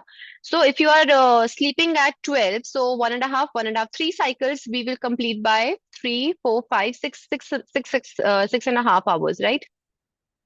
So it is a good idea to wake up in 6 and a half hours rather than waking up in 7 hours or 7.5 hours, because that time you will be in the middle of your next sleep cycle, and that will make you more lethargic, more lazy. Huh? So you can try doing this as well. This is also a good technique. Now, for the postpartum mothers, this is a very big challenge, that because of the baby's feeding schedule, you are not able to fix your sleeping schedule. Yeah. You don't know when to sleep, how to complete your sleep. But the major mistake I see what the mothers do is, whenever the baby is sleeping, your priority is to finish off some work, or to talk to people, or maybe to do your career related work if you have any, or do anything else, maybe do some housework, yeah, whatever it is, or maybe just scroll the screen. Yeah, but it is very, very important for a new mother especially to sleep when the baby sleeps. Okay, that is the only way. Yes, I know the baby will wake up in the night. They might wake up again and again. So during the day also try to sleep when the baby is sleeping. Yeah. The mother and the baby both should have the same routine at that time. That is the only way you can complete your sleep. Especially for the first few months, 2 to 3 months of your postpartum, you do take some time off from your work as well, right? And if you have support around you, if there are people around you, and you do have that option that you can sleep when the baby sleeps, so please take it. Don't ignore it. And in other cases, when I know there are situations that, you have to be there, even if the baby sleeps or not, you have to be awake, you still cannot complete your sleep, or you don't have much of support, either through help or through family. In those cases, whatever amount of sleep you are getting, try to maximize it by taking a day nap. After that, you also do some activities, like we will be learning vagus nerve stimulation activities.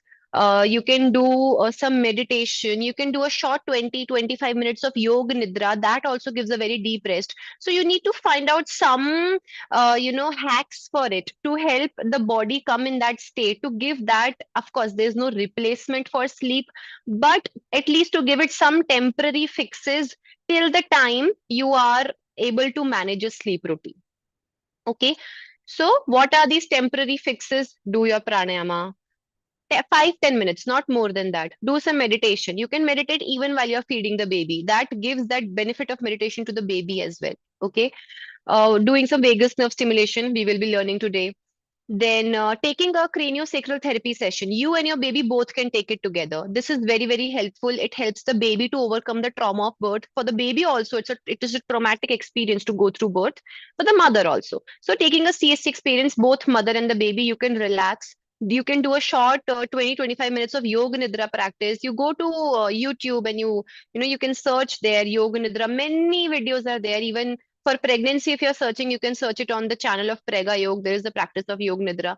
So guided practices are there, short 20-25 minute practices that can again help you to relax yourself, to give some temporary fixing of your sleep deprivation. Yeah, so these fixes you can follow. Now let us learn few of the vagus nerve stimulation activities. Okay, now what is vagus nerve? We have 12 cranial nerves coming down from our brain to the body. Huh? All of them, 11 of them, they stop around the shoulder and the chest region. They don't go beyond that. Vagus nerve, that is your 10th cranial nerve, it goes all the way to the stomach. Yeah. When this nerve is activated, when this nerve is stimulated, that is the time you are able to digest better. Blood circulation improves. Healing capacity in the body also increases. Okay. And you're able to, if you're, let's say, feeling very nauseous, it helps you with that. You are feeling very stressed out. Vagus nerve stimulation helps with that. It is very good for your eye health. It is very good for the health of your skin. So all in all, it's like, the best thing that you can give to yourself is by stimulating your vagus. So if you are not pregnant, or if you have completed around 6-7 months of your postpartum, then pranayam practices like Kapalabhati, those are good to be done to stimulate the vagus. When you are chanting, this can be done by everyone. When you are doing your meditation practices, you can just keep your hand on the navel and you say the sound of Ram a few times. The sound of Ram is the sound of your navel chakra, the Manipura chakra. Huh? So that way again the vagus is stimulated. You can do the chakra meditation also. That also helps, because of course all of these chakras above the belly, they do have the vagus intervention. So that can be done. There are many meditations as well where you bring your attention to the center of the body. Huh? So all the exercises or the meditations which bring you back to your center, that is again a good vagus nerve stimulation. Resourcing yourself, doing something that you like to do, your activities or your hobbies. What did you like to do as a child? You know, that those things are very helpful. Let's say you like being creative, you like doing coloring, do that. You like styling, do that. You like designing, do that. You like to eat, go ahead, cook something healthy for you or your family, eat it. Yeah, many things are there. You like traveling, so take out time to move out whenever possible. Grounding practices, even your electricity boards, they have this one hole for grounding. Huh? So the mobile phones also, to charge, you need one hole of grounding. Yeah. So like the phones need grounding to charge, you also need that grounding. So being barefoot on the ground, not on your high-rise buildings, fourth, fifth, sixth floor, 10th floor, you're barefoot on your home, that doesn't work. Be in touch with the nature, sit in nature, walk barefoot in the grass, take some sunlight. Yeah. Remove your slippers and walk on the grass for some time, or maybe walk on different kind of surfaces, that also helps. Of course, if you're pregnant, please don't do that, walking on slippery surfaces or sandy or stone, not during pregnancy. But otherwise, it is a good, if you're planning for pregnancy or you're a postpartum mother, you take your baby along with you. The babies also love to be in nature. Yeah, so there are so many free electrons, free cells in the earth, freely charged. And when you go and sit there, so all of your negatively charged cells are taken by Mother Earth. Yeah, so like you are a mother, you take care of your baby, you want to do everything for your child. Similarly, Mother Earth has been doing this since ages. She has given you food, she's given you water, she's given you shelter, she's taking care of you all along. Whatever you need is already available in the nature for you. Yeah. So go ahead, take help from nature. Yeah. Whatever challenges, whatever problems are arising in your life, there are only four ways to come out of it. One is that you accept it. Some things that are not going to change, only acceptance can help you move ahead. Yeah. Second is that you know that this is temporary. You're a postpartum mom, you know that this is temporary. The baby will grow up, the baby will have a schedule, it will get better. That will help you to come out of this stress. If you are in stress, you're thinking that this is going to go on for your whole life. Yeah. So your postpartum stage is not going to go on for your whole life. It is going to be temporary. So bringing that sense of awareness that, okay, this is temporary, this will go away, this will change, will bring you a sense of calmness, right? Then another option is that you have that strength that, okay, whatever may come, I have that strength that I can manage this situation, I can come out of it, I have that shakti within me. That is one option. Last option, if none of all these, any of these things are not working, the last option is surrender, prayer, bhakti. The moment you surrender, the moment you ask universe, that, okay, I have given my 200%, nothing is working out for me. Now you help me, you guide me. If you are pregnant, your universe, the whole energy of universe is there within your womb. Talk to your baby, ask for guidance. I tell you, so many of my students have shared with me, talking to their baby in the womb has helped has helped them recover from so many of the physical discomforts, has helped them to have a better bond with the baby.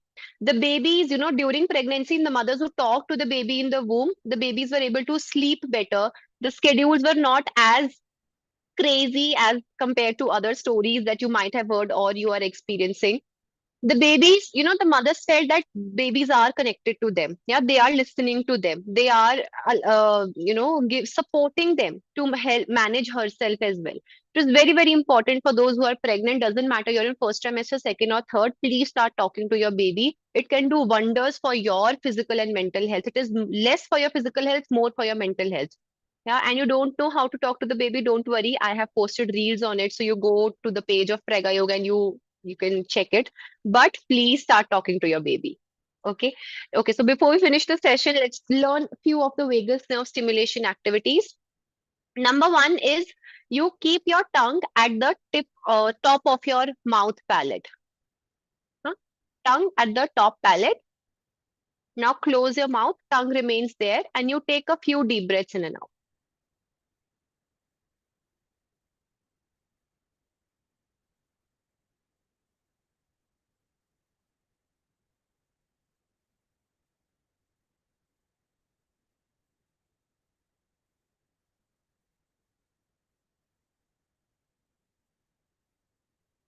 And relax, let go. This you can do for like 15-20 breaths also. Another is like vagus nerve is said to come out from here. This thick muscle that we have, sternocleidomastoid. Don't have to remember the name, just the thick muscle. Here, for those who are thin people, they can even feel that muscle popping out. Yeah. So you can just take your hands here and you can just do a gentle massage on this muscle. This really helps. And continue doing this. We are short of time, so I'm making you learn these quickly. Otherwise, you take your time and do these very nicely, softly. You take your time to continue with them. Yeah. Then another one is you doing belly rubs. Yeah. During pregnancy, you love to do it. The baby also engages, but postpartum also with very gentle hands, clockwise rotation, gentle rubs on the belly 100 times at least. There was this Chinese person, he was 103, 104 years old, and we asked him that, what is the reason for your health? You're so healthy at the age of 104.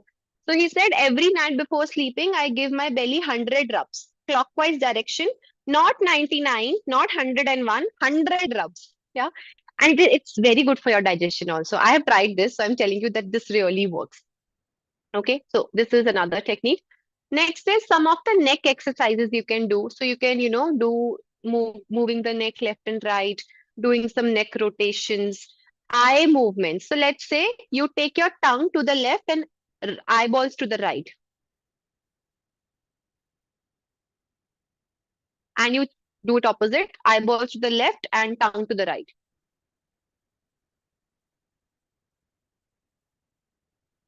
And relax. Yeah. Many exercises are there for vagus nerve stimulation. You can even read about it on the internet, but do it under guidance. Okay. Some exercises cannot be done during pregnancy. Yeah. So just check with your instructors, with your teachers before you start doing any of the practices for vagus nerve stimulation during pregnancy. Postpartum mothers, most of the exercises can be done.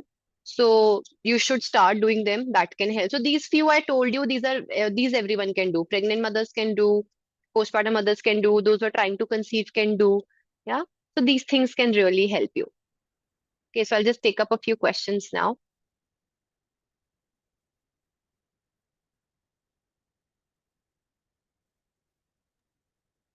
Yeah, so there's a mother who's asking about how to manage sleep during nightly feeds. She's unable to usually sleep.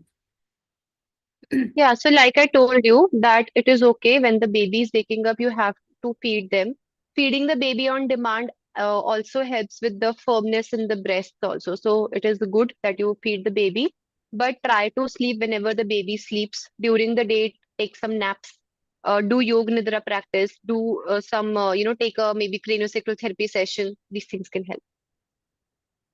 Ramya is asking, I have been talking to my elder baby when he was in the womb, but his sleep routine was worst. I was Mm. breastfeeding. I'm not sure what went wrong. Any particular way we can talk to the baby? Can we say after delivery you should sleep well? Yeah, so how they see there are a few steps. Let's say you go to a stranger and you talk to a person and you start giving them some advice. You should do this, you should do that. They will say, "Who are you? Why should I listen to you? Go away." No. So whenever you're talking to the baby, first is you try to connect with the baby. So you can start telling them about introducing yourself. Start telling them about your life story. Yeah, then things you like, things you dislike, what is going on in your life. Yeah, just introduce yourself. Then the second step can be you can start engaging the baby with some music, some raga, some strotam. See what the baby is responding to. By second trimester, the quickening and the kicking and all these things, the butterfly kind of movements, they also start in the belly. So you check what the baby is liking. Yeah, you play that music more. You sing that bhajan song, strotam more. Mostly, I have seen babies love madalasa. So you can try listening that, chanting that. That is the oldest ancient lullaby. Yeah, that can be done. Then you start. Once you've crossed these three stages, then you should start speaking some stories, some value stories, reciting these poems or stories to the baby. So it is like, you're sowing that seed of value. You cannot order the baby something. Yeah. And it is not like if you have done Garbha Samvad, okay, now the baby will have a very perfect night routine. It doesn't work that way. It's a baby. It will have tantrums one way or the other. So it is okay. You do your practices. The Garbha Samvad is not a quick fix for the baby to have a good sleep schedule. It is for you to connect with the baby. Maybe the baby doesn't have a good sleep schedule. Some other thing might be good. So try to look on the positive side that what are the things that you are enjoying during your postpartum. Again, this can be a very challenging phase, but this phase is not going to come back. Okay, so prioritize yourself, prioritize your baby. That are your top two priorities at that time. Nothing, no weight loss, no body image issues, no career. Of course, you need to work on it. After at least 1 month or 2 months, you give to yourself, and then you gain all that strength. You have taken a step back. You were recovering, restoring, and then you come back as a tigress and then you work on it. So that is much, much, much more helpful rather than taking stress about, what will happen in future. Vandana is asking if you can recommend some exercises for foot swelling. Yeah, so Vandana, if you don't have any situations like high blood pressure or preeclampsia or risk of preeclampsia, and you haven't had any recent episode of bleeding, then you can try keeping the legs up on the wall. So you're just lying flat on your back and you take the legs up on a chair or on a wall. So basically elevating your legs. And if lying flat on your back is not comfortable, lie on your side only and take one leg up on the wall or on the chair to keep it elevated. That helps. Generally, during the day also, don't keep your legs hanging, keep them elevated. Do some, toe rotation, flexion, extension. Stay hydrated. Avoid standing or sitting for very long hours. Keep changing your positions. Varsha is asking any particular exercises you recommend for third trimester? Can you see my video? No. Okay. Is it visible now? No, we can just see you, your screen. Am I audible and visible? Yes, yes. What was the question? Can you please repeat? So any particular exercises you would recommend for third trimester? I think they mean for like better labor or easier labor.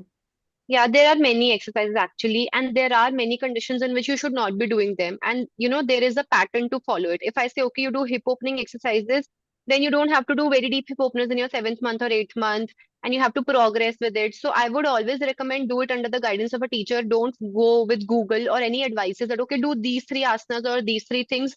It has to be done under guidance so that you are doing it safely and you're able to progress into it. There are no aches and pains, happening in the body. I tell squats and they go and do 50, 100 squats and then they have thigh pain. So please do it under guidance. Nitya, we have a lot of questions, but we are running out of time. So I would encourage everyone to DM Nitya and get a consultation with her and your one-on-one questions. Like there are a lot of questions related to breast pain, tailbone pain, I think, which are very specific to their condition. So I'll encourage everyone to get in touch with her and book a consultation and get your questions answered. Yeah, Thank you so much, Nitya, for joining us today. It was a very sure. I informative would love and a to. very feel-good session. I was one of the people who I at the hope it beginning of was the not. session said, Sorry, yeah, sorry. Can you please repeat? I saw a lot of people who were saying, when you ask how good are you feeling today, there were a lot of 4s and 5s. But I think these techniques are definitely going to help people reach a 7 or 8 today if they start. Yeah, we can ask them to rate them again, no? Can you tell us how are you feeling now? Like previous number and the number that is now. You can post both so that we can see if it helped you. Oh, a 9. 9 is good. Yeah, 8. 7 above is all good, I told you. I think everyone is sharing 7 and above, which is a great, Mm, very aspirational number. amazing, amazing. Thank you so much, Nitya. Thanks for making everyone feel this good and loved during the session. It is always great to have you and feel great to have you today as well.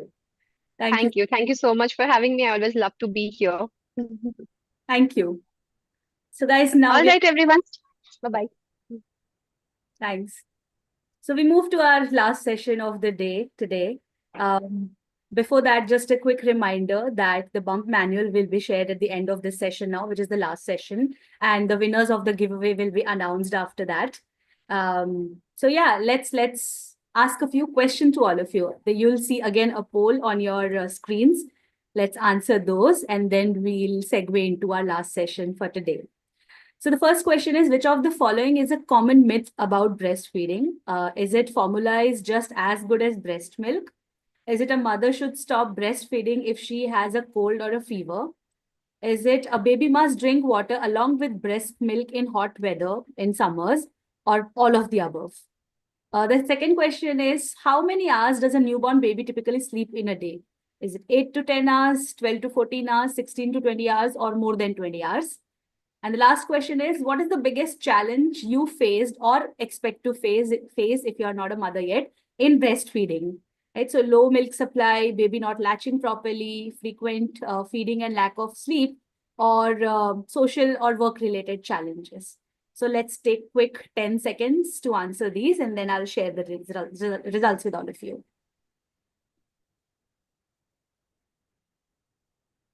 I can see a lot of people answering in the chat box as well. 16 to 20 hours of sleep for a baby. All right, I'll share the results on your screen. So if you can see, majority of people think that all of the above myths that are mentioned are the myths about breastfeeding. They're not true. Majority of people say that 12 to 14 hours is ideally how much a baby sleeps during the day. And the challenges which people anticipate are almost equal in all of them. So yeah, what are the correct answers? I don't know. I'm not an expert in that, but we do have expert to answer the question. We have Dr. Rohit Bhardwaj with us today, who's a distinguished pediatrician and a neonatologist dedicated to advanced evidence-based newborn care and breastfeeding practices. With a compassionate approach and innovative insights, he empowers parents across India. His vast presence on social media has made him a trusted voice amongst families seeking expert guidance. So here we have Dr. Rohit. Over to you, Dr. Rohit. Hello. Yeah, Am we I can. audible?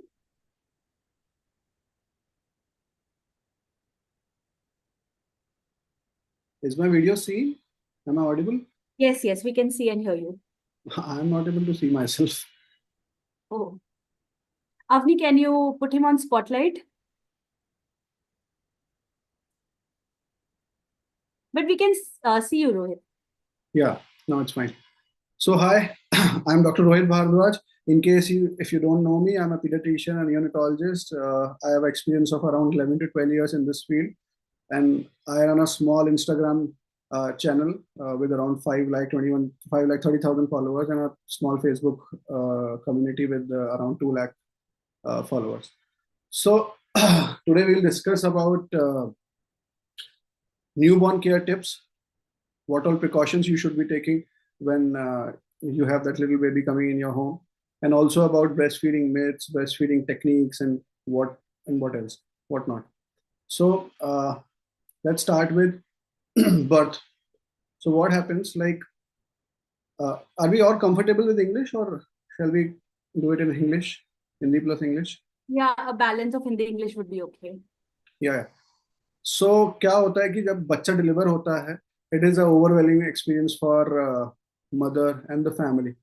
सो हमारे कुछ कुछ regions के अंदर कुछ कुछ myths and practices होती हैं, जैसे कि बच्चे को पैदा होते ही कुछ कुछ लोग हनी देते हैं, which should not be done, because see, honey is not to be given to the baby till at least 1 year of age. The reason being, it has some bacteria known as Clostridium botulinum, which can cause botulism, and which is a very dreadful disease, which can lead to neurological manifestations. Baby can lose all the power in muscle, and it can also involve respiratory muscles. The baby might also go on to ventilator. We have seen babies going on to the ventilator. So avoid honey in the first few days of the birth, even for the first year, in fact. उसके बाद सबसे main important चीज है breast feeding. Breast feeding should be initiated as soon as possible, irrespective of it is normal delivery or it is a cesarean section. In both the cases, as soon as mother is comfortable, as soon as the milk is available, that it should be produced to the baby, because initially colostrum is produced. Colostrum is a thick गाढ़ा एक milk होता है. In few community, in few practices, they even discard that colostrum, but it is a very wrong practice. That colostrum is full of antibodies which lines the gut of the baby, so that it protects the baby from any infection or something. And after that, when you are discharged from the hospital, few advices you have to follow, like feeding should be frequently done around 2 to 3 hourly in daytime. See, what happens is, पहले जब बच्चा born होता है, it is a big it is a big thing for mother as well as for the baby. So क्या होता है कि पहले कुछ दिनों में, first few weeks, first week, 2 week, up to 3 weeks, बच्चा थोड़ा सुस्त होता है, मतलब बच्चा सोता ज्यादा है, because it is a big process for the baby to come into this world. क्योंकि पहले अभी तक तो बच्चा आपके बम्प में था, there was no sound, there was no light, बच्चा एक डार्क कंपार्टमेंट में था, सिर्फ यूट्राइन आर्टरी की ऐसे साउंड आती रहती है, वही सुनता है बच्चा, और आपके जो फ्लूइड होता है, एमनियोटिक फ्लूइड, उसके अंदर बच्चा तैरता रहता है. So that is the comfort zone. Suddenly baby comes out in this world with all light, music, all kinds of people, and this environment. So it is very overwhelming for the baby. तो बच्चा initially काफी सोता है. So as a mother, you should not let your baby just sleep through. You have to wake the baby up in the first 2-3 weeks and feed the baby regularly in 2 to 3 hours of interval. Then what you have to look for?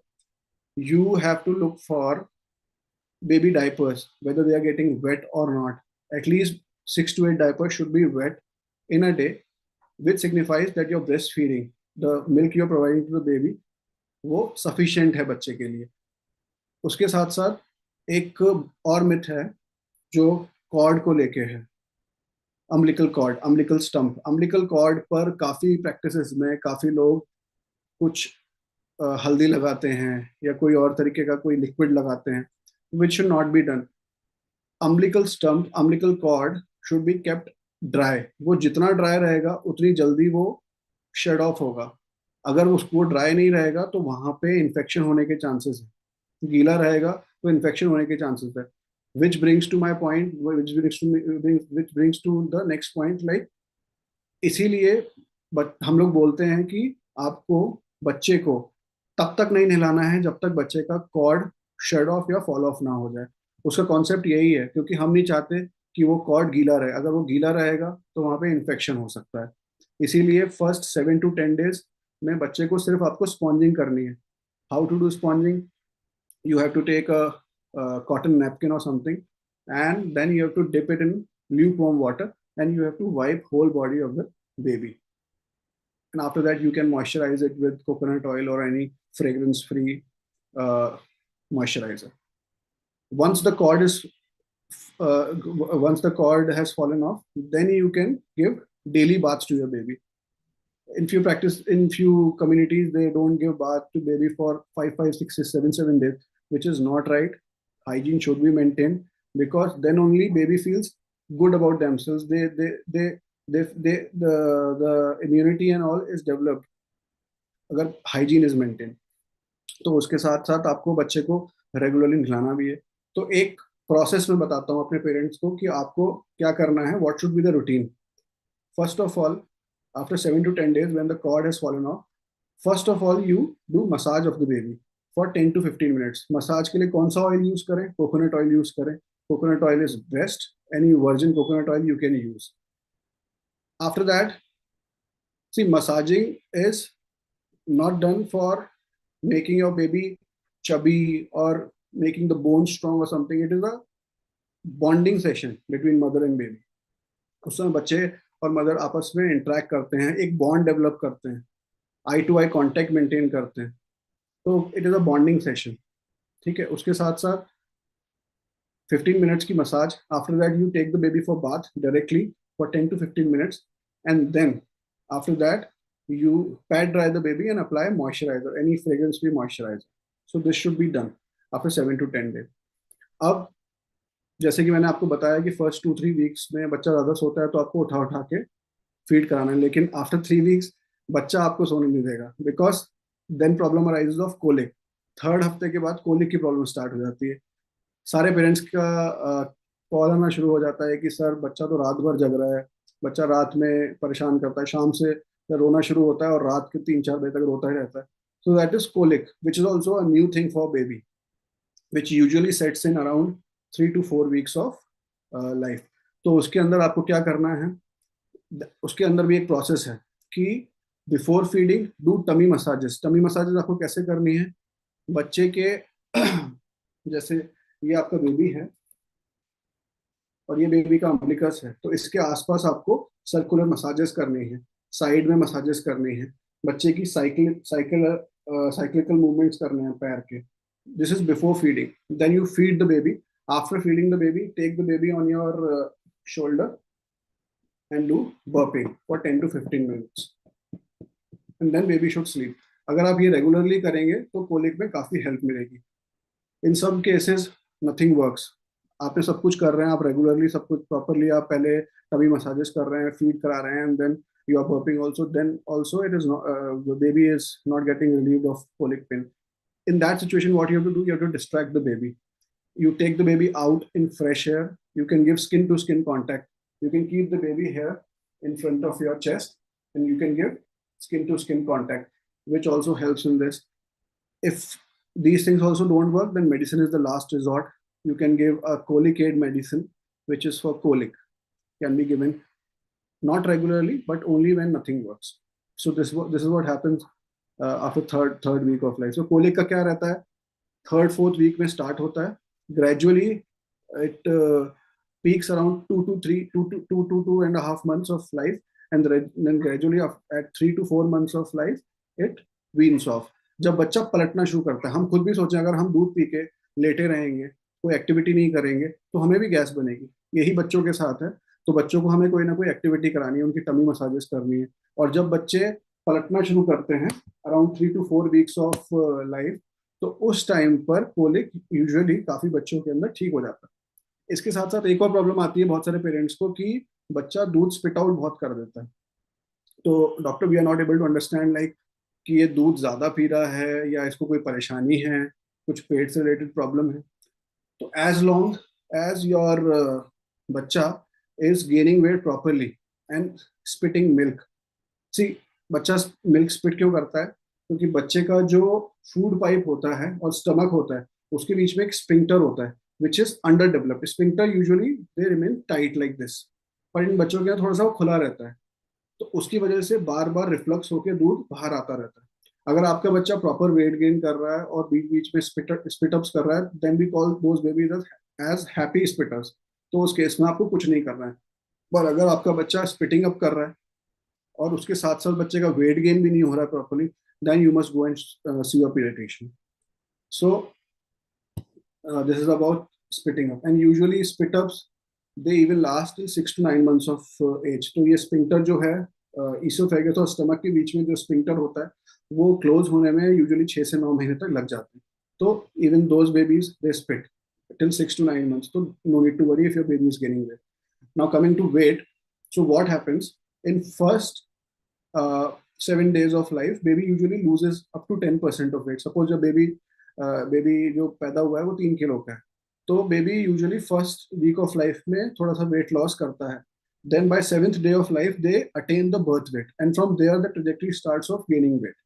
So 3 kilo का था first day पे, weight loss हुआ, उसके बाद 7th day पे बच्चे ने उतना ही weight gain कर लिया 3 kg, and then gradually it started gaining, baby started gaining the weight. Weight gaining के लिए आपको कैसे monitor करना है? तो बच्चे usually first 3 months of life में around 900 grams to 1 kilo per month gain करते हैं. मतलब 3 किलो 3 महीने में ही गेन कर लेते हैं. After that they gain only 20 gram per day, which is only 600 gram per month. Then after 6 months they gain 1 kg in 3 months. तो usually बहुत सारे पेरेंट्स का ये कंसर्न रहता है कि 6 महीने तक तो बच्चे ने वेट गेन बहुत अच्छा किया था, 3 किलो का था और 6 महीने पे 7.5-8 किलो का हो गया था, लेकिन अब 6 महीने के बाद तो बच्चे का वजन प्रॉपरली नहीं बढ़ रहा. तो ऐसा नहीं है कि बच्चा एकदम से पैदा होकर 3 किलो का और 20 किलो का हो जाएगा 1 साल पे. ऐसा नहीं होता. 6 महीने के बाद बच्चे की लेंथ इंक्रीज होना शुरू होती है. बच्चा कैलोरी ज्यादा बर्न करता है बिकॉज बच्चा ज्यादा एक्टिव होता है, ज्यादा बैठता है, चलता है, कैलोरी खिलौनों के साथ इंटरेक्ट करता है, खेलता है, ज्यादा एक्टिव होता है, तो कैलोरी भी ज्यादा बर्न करता है. तो इस केस में बच्चा वेट गेन ज्यादा नहीं करता. तो यूजुअली टू मोटा मोटा याद रखने के लिए, baby they double their weight by 6 months and they triple by 1 year and they quadruple, they 4 times their birth weight by 2 years of life. तो ऐसे आप इसको याद रख सकते हैं. तो बच्चे से रिलेटेड आपको यही सब चीजें मेन याद रखनी है. बर्थ के टाइम पे वैक्सीनेशन जरूर कराइए बच्चे का, BCG, OPV and hepatitis B, and next vaccination at 6 weeks of life. And अब बात करते हैं ब्रेस्ट फीडिंग के बारे में. तो ब्रेस्ट फीडिंग एक ऐसा टॉपिक है जिसके बारे में हम पूरा दिन बात कर सकते हैं, पर अगर कुछ सेलियंट पॉइंट्स के बारे में बात करें तो WHO गाइडलाइंस के अकॉर्डिंग एवरी बेबी, इनफैक्ट मैं कल एक डिलीवरी में अटेंड करने गया था, उसमें एक ग्रैंडमदर ने पूछा कि बच्चे को पानी कब से पिलाना शुरू कर दे. तो पानी नहीं देना है बच्चे को. Exclusive breast feeding till 6 months of life. Nothing to be given, nothing to be given. कोई पानी नहीं, कोई शहद नहीं, कोई घुट्टी नहीं. घुट्टी बहुत से लोग देते हैं, पर घुट्टी भी नहीं देनी चाहिए, उसके बहुत सारे साइड इफेक्ट्स हैं. And after 6 months you have to start complementary feeding. Complementary feeding मतलब solids आपको start करना है along with your breastfeeding. So breastfeeding should be started as soon as birth. मैंने पहले ही बताया था आपको, as soon as the baby is born. So colostrum जो आता है, it is rich in antibodies, as I have already told you.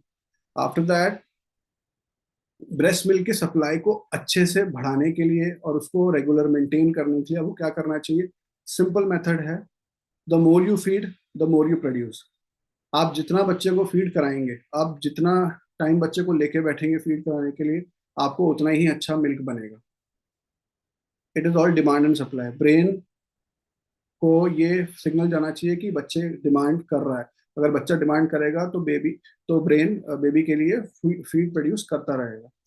Oxytocin hormone release करेगा and let down reflex के थ्रू फीड आपका प्रोड्यूस होता रहेगा.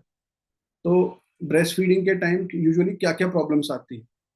ब्रेस्ट फीडिंग के time सबसे बड़ी प्रॉब्लम आती है लैचिंग की. बच्चा लैच नहीं करता प्रॉपरली, है ना. Mothers they struggle. So usually what mothers do, mothers बच्चे को जब ऐसे फीडिंग कराने के लिए लेती हैं तो दे बेंड टुवर्ड्स द बेबी. अपना बैक के ऊपर स्ट्रेन डाल के वो आगे की तरफ झुकने की कोशिश करती है. ये ऐसा मत करिए, बिल्कुल मत करिए, क्योंकि इससे आपकी बैक पे बहुत ज़्यादा प्रेशर पड़ेगा और ये लॉन्ग टर्म में आपकी बैक के लिए बिल्कुल अच्छा नहीं है. बहुत सारी मदर्स जिनका सिजेरियन सेक्शन होता है, they blame the spinal which is given in the caesarean section की उस समय इंजेक्शन दिया था हमारे स्पाइन के ऊपर और उसकी वजह से हमें कमर पे दर्द हो रहा है. पर that is not the reason. Spinal देने की वजह से कोई लॉन्ग टर्म में आपको क्रॉनिक पेन वगैरह नहीं होता. ये प्रॉब्लम है. अगर मैं 5 किलो के बच्चे को, 4 किलो के बच्चे को या 4 किलो की किसी चीज को ऐसे लेके बैठा रहूं और मेरे बैक के ऊपर स्ट्रेन आता रहे तो इट इज नॉट गुड. तो आपको हमेशा you have to sit upright. Okay, your spine should be straight and in fact even better if you can buy a reclining chair. You can recline like this so that your back is properly supported, well supported by the reclining chair, and then baby should be in one hand and this hand should be free. ये आपका हाथ free रहना चाहिए. And बच्चे को आप इस हाथ से अपनी तरफ ऐसे करके लीजिए. बच्चे को इस तरीके, ये हाथ आपका फ्री रहना चाहिए. ये ब्रेस्ट मैनिपुलेशन के लिए. और ब्रेस्ट को कभी भी आप इस तरीके से पकड़ के या इस तरीके से पकड़ के आप कभी भी बच्चे को मत दीजिए. हमेशा आप ब्रेस्ट को इस तरीके से बच्चे के पास लेके जाएं और निप्पल को बस बच्चे के पास लाना है. बच्चा अपने आप ढूंढ के सकिंग शुरू कर देता है. अब प्रॉपर लैचिंग के लिए आपको क्या क्या साइंस देखने हैं या प्रॉपर लैचिंग कैसे करवानी है? पहली चीज, मदर्स सब कुछ खुद करने की कोशिश मत करिए. whenever wherever help is available, take help of your friends, your family members, जिसके साथ भी आप कंफर्टेबल हैं आप हेल्प लीजिए. बिकॉज देखिए, एक बहुत बड़ी सेइंग है कि it takes a village to raise a child. तो पहले के जो जमाने में पूरा पूरा विलेज बच्चों को पालता था. तो आजकल की हमारी न्यूक्लियर फैमिलीज के अंदर हम लोग अपने ही घर के अंदर बैठे बैठे अपने ही तरीके यूज करते रहते हैं और परेशान होते रहते हैं. So whenever and wherever help is available, take the help. तो बच्चे को आपको अपनी तरफ ऐसे मोड़ना है. बच्चे का जो चिन होता है, it should touch your breast tissue, जो आपका ब्रेस्ट टिश्यू होता है. And that black areola part is there. उसका जो नीचे वाला पार्ट है वो पूरा बच्चे के मुंह के अंदर होना चाहिए और ऊपर हल्का सा ब्लैक पार्ट विजिबल होना चाहिए. Okay, baby should not suck at nipple. अगर बच्चा निप्पल पे सकिंग करेगा तो बहुत ज्यादा प्रॉब्लम होगी. आपको क्रैक निप्पल्स, इन्फेक्शंस और एंगोज ब्रेस्ट भी होने लगेंगे. एंगोज क्यों होने लगेंगे? क्योंकि बच्चा निप्पल पे करता रहेगा सकिंग, बच्चे को मिल्क मिलेगा नहीं, मिल्क आपका अंदर जमा होता रहेगा और आपके ब्रेस्ट एंगोज हो जाएंगे, leading to pain and leading to many complications later. तो बच्चे को निप्पल पे नहीं सक कराना है, बच्चे को एरियोला पे सक कराना है. निप्पल के पीछे जो ब्लैक एरिया होता है उसको हम एरियोला बोलते हैं. तो नीचे वाला एरियोला पूरा कवर होना चाहिए बच्चे के लोअर लिप से, और अपर लिप भी ऊपर का एरियोला कवर करना चाहिए. थोड़ा सा ब्लैक पार्ट विजिबल होना चाहिए. बच्चे की चिन जो है वो आपके ब्रेस्ट टिश्यू से कवर होनी चाहिए. ओके, एंड तो उसके बाद बच्चा प्रॉपर फिर सकिंग करने लगेगा. अब इश्यूज क्या क्या होते हैं? आप जैसे मैंने बताया आपको एंगोज ब्रेस्ट. अब एंगोज ब्रेस्ट हो गए हैं तो डॉक्टर क्या करें? उस केस में भी पहली चीज आपको ब्रेस्ट फीडिंग बंद नहीं करनी है. ठीक है, आपको ब्रेस्ट फीडिंग बंद नहीं करनी है. बच्चा जितना सकिंग करेगा उतना वो मिल्क उन डक से बाहर निकालेगा. हमें उस मिल्क को उस डक से बाहर निकालना है. अगर वो मिल्क उस डक से बाहर नहीं आएगा तो वहाँ पे जमा होगा, वहाँ इन्फेक्शन होगा, और फिर आपको बाद में एंटीबायोटिक्स लेने पड़ेंगे इन्फेक्शन ठीक करने के लिए। इवन वहाँ पे इंसिशन ड्रेनेज भी करना पड़ता है कई बार, ऐसा भी देखा गया है। तो बच्चे को सकिंग करने दें और वार्म कंप्रेशंस करने हैं आपको। आपको कपड़ा गीला करके, कॉटन का कपड़ा गीला करके अपने ब्रेस्ट के ऊपर लगाना है, जिससे कि वो जो मिल्क वहाँ पे जमा हो गया है, वो धीरे धीरे धीरे करके लूजन अप हो और वो बाहर निकले। दूसरी चीज क्या होती है, क्रैक निप्पल्स। जब बच्चा निप्पल्स पे ही सक करता रहता है, एरियोला पे सक नहीं करता, तो क्रैक निप्पल्स हो जाते हैं। तो क्रैक निप्पल के अंदर बच्चा, आपको क्या करना है कि आपको एक तो लूज क्लोथ्स पहनने हैं, ठीक है, क्योंकि जितनी जल्दी वो ड्राई होगा, आपको अपना ब्रेस्ट टिश्यू ओपन रखना है जितनी रख सकें आप, क्योंकि जितनी जल्दी वो ड्राई होगा उतनी जल्दी हील होंगे। निप्पल क्रीम्स आते हैं विच आर लेनोनिल बेस्ड, तो that can also be applied.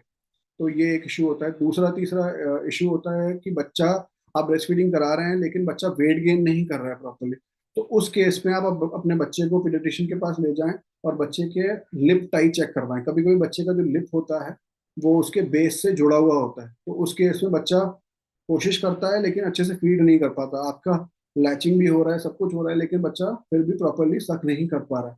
तो क्योंकि टंग जो है वो जुड़ी हुई है नीचे बेस से, तो उसकी वजह से बच्चा सकिंग नहीं कर पाया। तो लिप टाया जरूर आप चेक करवाएं अपने पीडियाट्रिशियन के पास जाके। अब ब्रेस्ट फीडिंग के बेनिफिट्स तो बहुत सारे हैं, अनगिनत बेनिफिट्स हैं। बहुत सारी स्टडीज में ऐसा बताया गया है कि जो बच्चे ब्रेस्ट फेड होते हैं उनमें आगे चल के चाइल्डहुड ओबेसिटी होने का होना बहुत कम होता है। एंड आगे later in the life, in the adult middle age adult, when they become, hypertension होना, डायबिटीज होना, ये भी काफी कम देखा गया है उन बच्चों के अंदर जो बच्चे ब्रेस्ट फीडिंग लेते हैं at least in 6 months of age. तो ब्रेस्ट फीडिंग के बहुत सारे बेनिफिट्स हैं। उसके साथ साथ आप के जो ब्रेस्ट, इनफैक्ट एक कॉन्सेप्ट और है जिसकी वजह से भी मदर्स बहुत परेशान रहती हैं, विच इज पोस्टपार्टम ब्लूज और पोस्टपार्टम डिप्रेशन। तो यूजुअली क्या होता है कि आपकी जो बॉडी होती है, it is under hormonal control till the baby is born. 9 months आपकी बेबी, आपका आपका आपका जो बॉडी है वो सिवियर हार्मोन्स के कंट्रोल में है, पर जैसे ही बच्चा डिलीवर होता है आपके सारे हार्मोन्स के जो इफेक्ट होता है वो एकदम से चला जाता है। Then your brain feels something else which is known as postpartum blues. उसमें आपको लोनलीनेस, अकेलापन, ठीक है, you don't feel like talking to somebody, ऐसा सब होता है। तो इस केस के अंदर talk about it, take help, talk to your friends, talk to your family. जहां पर भी आप ओवरवेल्म फील करें, excuse me,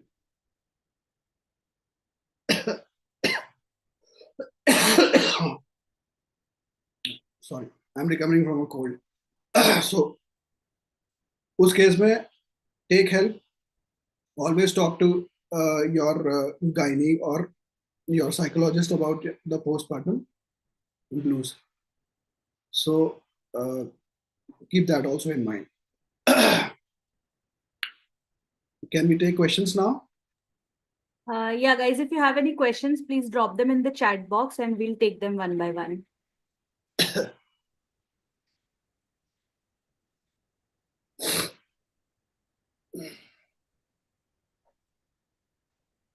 Okay, there's a question by Divya. Is breast crawl or immediately skin to skin allowed after C-section? Time to initiate breastfeeding to a newborn after C-section? See, the ideal time is just after the baby is born. So क्या करते हैं कि बच्चा deliver हुआ, immediately बच्चे को mother के abdomen के ऊपर ऐसे रख देते हैं और बच्चा क्रॉल कर करके मदर के ब्रेस्ट के पास चला जाता है और वहां जाके बच्चा फीड अपने आप इनिशिएट कर देता है। तो ideally the breast feeding should be started as soon as after the birth, but किसी हॉस्पिटल का कुछ प्रोटोकॉल होता है, उसमें नहीं स्टार्ट करते। But as per book, as per guidelines, breastfeeding has to be started immediately after the birth, whether it is normal delivery or cesarean section. Another mummy is asking about newborn tummy time. So can you tell like how much time every day or how to do it? So tummy time का मतलब basic layman language में है बच्चे को उल्टा ऐसे रख देना, ठीक है, ताकि बच्चा अपने टमी के बल रहे, बच्चा अपना सर को उठाए ताकि उसकी जो नेक मसल्स हैं वो स्ट्रेंथन अप हो, because the next milestone baby will attain at around 3 months of age is neck holding. बच्चा अपनी गर्दन संभालना शुरू करेगा. तो टमी टाइम आप स्टार्ट कर सकते हैं after second third week of life and start gradually with 1 to 2 minutes till your baby is comfortable and build over it. जैसे जैसे बच्चा आपका कंफर्टेबल है, जैसे जैसे बच्चा बड़ा होता जाता है, आप उसको 1 to 2 मिनट को 3 to 4 मिनट्स कर सकते हैं, 4 to 5 मिनट्स कर सकते हैं एंड एंगेज योर बेबी. जैसे कि बच्चा आपका इस तरीके से टमी टाइम में है, आप उसके सामने बैठिए, कुछ उसको खिलौने दिखा सकते हैं, आप उससे बात कर सकते हैं, इंटरेक्ट कर सकते हैं. जितना ज्यादा टमी टाइम देंगे उतना ज्यादा बेटर रहेगा बच्चे के कोलिक के लिए, उतना ज्यादा बच्चे के लिए बेटर रहेगा बैक नेक की मसल्स, बैक की मसल्स स्ट्रेंथन होने के लिए. बिकॉज सी बच्चे के अंदर डेवलपमेंट होता है सेफेलोकॉर्डल ऊपर से नीचे तक. सबसे पहले बच्चा अपनी गर्दन संभालता है, उसके बाद बच्चा बैठना शुरू करता है, देन बच्चा खड़ा होना शुरू करता है विद सपोर्ट, एंड देन बच्चा खड़ा होता है without support and starts walking. तो उस सब स्ट्रेंथनिंग करने के लिए tummy time is very important. Okay, someone is asking about the government vaccines versus the pain-free vaccines. Can you talk a Yeah. little? See vaccination is must. आप चाहे government से कराइए चाहे प्राइवेट से कराइए, that is up to you. कोई vaccine pain free नहीं होती है, क्योंकि जब बच्चे को इंजेक्ट होगा तो पेन होगा. व्हाट हैपेंस है कि जो पेन फ्री वैक्सीन बोलते हैं या पेनलेस वैक्सीन बोलते हैं, उनके आफ्टर इफेक्ट्स कम होते हैं. यूजुअली क्या होता है कि जो गवर्नमेंट से वैक्सीन मिलती है उसके अंदर बच्चे को कभी कभी 3-4 दिन तक बच्चे को बुखार आता रहता है, रेडनेस होती है, पैर में स्वेलिंग हो जाती है, इसकी वजह से पेरेंट्स परेशान रहते हैं. तो पेनलेस वैक्सीन के अंदर बच्चे they might get a mild fever of 99.5 after the vaccination, but they are fine the next day. उनको 3-4 दिन तक बुखार नहीं आता और बच्चों को रेडनेस स्वेलिंग नहीं होती. तो that way painless is little better than painful vaccine. But government vaccine are also as effective. आप कहीं से भी वैक्सीनेशन करवा सकते हैं, दैट इज फाइन. बस ये है कि जो गवर्नमेंट वैक्सीन होती है उनके अंदर कभी कभी फीवर ज्यादा आता है, रेडनेस ज्यादा होती है, स्वेलिंग ज्यादा होती है, and that is only valid for 6, 10 and 14 weeks की जो वैक्सीनेशन होती है, क्योंकि उसके अंदर पर्ट्यूसिस हम देते हैं. पर्ट्यूसिस का कॉम्पोनेंट जो होता है उसकी वजह से बच्चों को फीवर आ जाता है. Okay. People are asking question about मालिश and bathing. I think you've already covered, but can you encapsulate कि कब start करना चाहिए, किस age? Yeah. So as I told you, बच्चे का जो कॉर्ड होता है जब वो गिर जाए उसके बाद आप मालिश स्टार्ट कर सकते हैं. Which usually happens 7 से 10 दिन बाद आफ्टर द डिलीवरी. तो कॉर्ड जब गिर जाए उसके बाद आपको मालिश स्टार्ट करनी है. हाँ, मालिश आपको कैसे करनी है, हमारे यहाँ बहुत सारे लोग जापा नानीज वगैरह को बुलाते हैं, नैनीज वगैरह को बुलाते हैं, जो बहुत रिगरस मसाज करती हैं. बच्चे के हाथ को ऐसे तोड़ना, ऐसे करना, उल्टा कर देना, ऐसे करना, ये सब करना. ये सब नहीं करना है. बच्चे को आपको हल्के हाथ से चेस्ट पे आपको ओपन बुक मसाज करनी है. हैंड्स पे आपको मिल्किंग करना है, स्लो मिल्किंग करना है, पैरों में मिल्किंग करनी है स्लोली, ठीक है. और कोकोनट ऑयल का यूज करें. पहले 10 to 15 मिनट्स मसाज करिए, बॉन्ड डेवलप करिए. After that take the baby for bath, and then after bathing pat dry the baby and apply moisturizer. और मॉइस्चराइजर भी आप हल्के गीला जब बच्चा है तभी लगाइए, क्योंकि वो मॉइस्चराइजर लॉक हो जाता है बच्चे के स्किन के साथ. रोहित, अगर ब्रेस्ट फीडिंग के दौरान बच्चा सो जा रहा है तो what should the parent do? See, there are two things in this. ये कंप्लेन कब आती है पेरेंट्स की? Usually first 2-3 weeks of life में आती है. जैसे कि मैंने बताया कि क्या होता है, बच्चे हमारे फर्स्ट 2-3 वीक्स ऑफ लाइफ में सोते ज्यादा है. तो ये कंप्लेन उस समय बहुत ज्यादा आती है पेरेंट्स की कि सर फीड करा रहे थे, फीड कराते कराते बच्चा सो गया. पर आपको थोड़ा उठाना है बच्चे को. कैसे उठाना है? बच्चे के पैर पे आपको हल्का हल्का ऐसे फ्लिक कर सकते हैं, मुंह के पास आप इस तरीके से स्ट्रोक्स कर सकते हैं, कान के पीछे आप ऐसे स्ट्रोक कर सकते हैं. इससे आपका बच्चा उठ जाएगा. एक ब्रेस्ट फीडिंग का जो साइकिल है it should last for around 15 to 20 minutes. ऐसा क्यों? क्योंकि इनिशियल का मिल्क होता है फोर मिल्क और एंड का मिल्क होता है hind milk. Four milk is sweetened, वो उसको स्वीट बनाया गया है नेचर के द्वारा. क्यों बनाया गया? ताकि बच्चे का इंटरेस्ट डेवलप हो कि कोई मीठी चीज मिल रही है. हाइंड मिल्क जो होता है उसमें फैट का कंटेंट ज्यादा होता है. तो अगर आपने सिर्फ 2-5 मिनट फीड कराया और बच्चे ने सिर्फ फोर मिल्क लिया तो बच्चे का वेट गेन नहीं होगा, क्योंकि सारा बच्चे का वेट गेन होता है फैट की वजह से, जो कि बच्चे को मिलता है हाइंड मिल्क से, पीछे का जो दूध होता है. तो पहले तो कोई भी आप ब्रेस्ट फीडिंग का ब्रेस्ट फीडिंग जब भी कराएं 15 to 20 मिनट्स के लिए कराएं, सो दैट बेबी को फोर मिल्क भी मिले विच इज स्वीट, और हाइंड मिल्क भी मिले जिसमें फैट होता है, जिससे बच्चे का वेट गेन होता है. I think we'll take a last question because we are running out of time. Yeah. These drops which are available like Swarna, Swarnaprash. Swarnaprash, Janam Gutti, Yeah. bright water. What is your opinion on those? First thing, no Janam Gutti, no honey, and Swarn Prashan also. स्वर्ण प्राशन के अंदर भी हनी होता है, तो that also if you want to give after 1 year of age. 1 साल तक सिर्फ आपको बच्चे को ब्रेस्ट फीडिंग कराना है.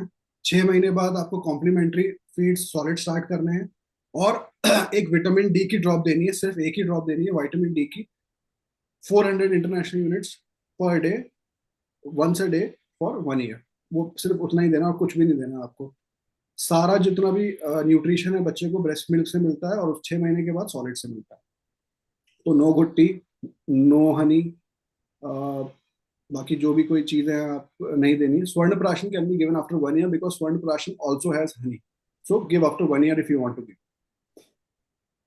I think there are a lot of questions coming in, but sorry guys, we don't have that much time. But we'll encourage you to get in touch with Rohit or to speak to your pediatrician and get these questions answered. You can DM me these questions. I'll try to answer as many as I can. Please do. And as I said, you can join the community and get your questions later on answered there as well. So I'm sorry that we'll not be able to pick all the questions. These are all very relevant, very important questions. Absolutely. But right now we'll have to stop this session, and because it's already very late. Thank you so much, Rohit, for coming, joining us today and answering all these questions and throwing the light on breastfeeding and newborn care. My pleasure, my pleasure. Thank you for having me. A lot of new mothers, I think for us, more than our health, the first questions that come to our mind is the health of our babies.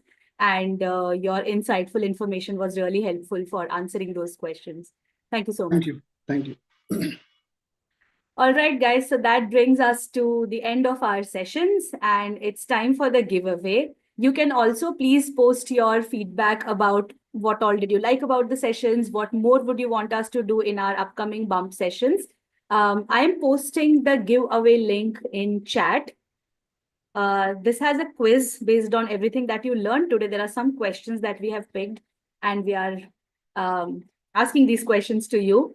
And the winners of the giveaway will be decided based this quiz, right? So take 2 minutes, click on the link and answer these questions so that we can pick up the winners before you all go.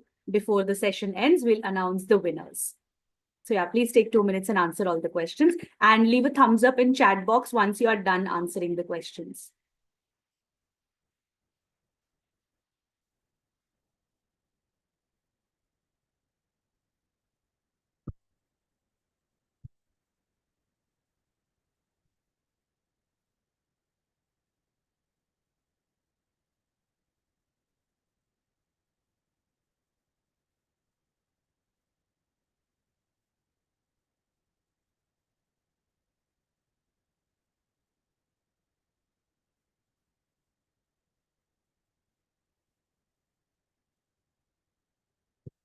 Those who are done with their quiz, I'm also posting a feedback form on chat so that you can let us know your feedback on today's session, how it went, what all did you learn, what are your takeaways from today.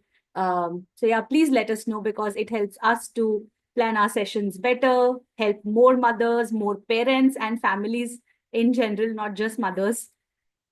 So please answer the feedback form. So meanwhile, we'll be compiling the answers from the giveaway form, and from a random name generator, we'll be choosing the winner.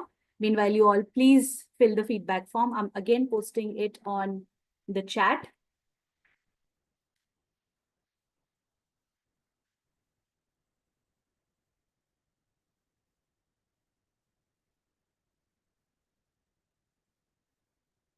Right. I think a lot of you have messaged that you're done. Let's take 2 more minutes and ensure that everyone has filled the quiz form, because the winners will be chosen from this form only. So make sure that you have filled the form to be eligible for the giveaway.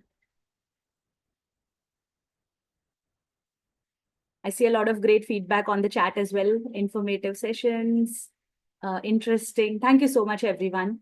This is a great encouragement for us to keep doing this. And last but not the least, we had promised you the bump manual. I'm putting the link of bump manual as well on chat. You can click on it and download the bump manual. Feel free to share it with other people in your friend circle, other expecting parents, so that they can all benefit from the information in it.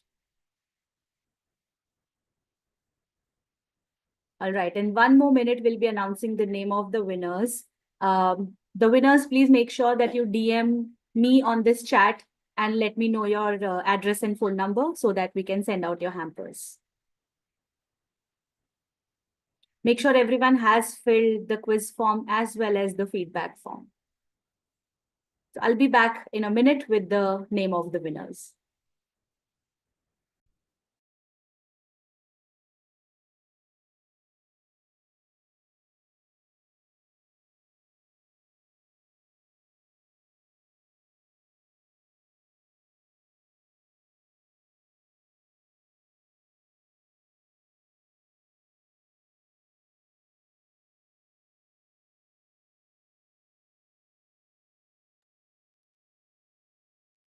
All right, so I have the name of the winners.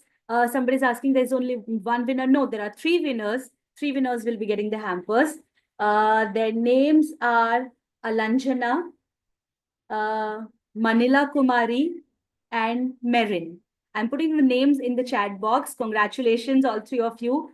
Please send me your address, your phone number and email. Phone numbers I have, phone numbers and email IDs I have. Please DM me your address on a private chat, and we'll note them down and send you the hampers. Congratulations to the winners.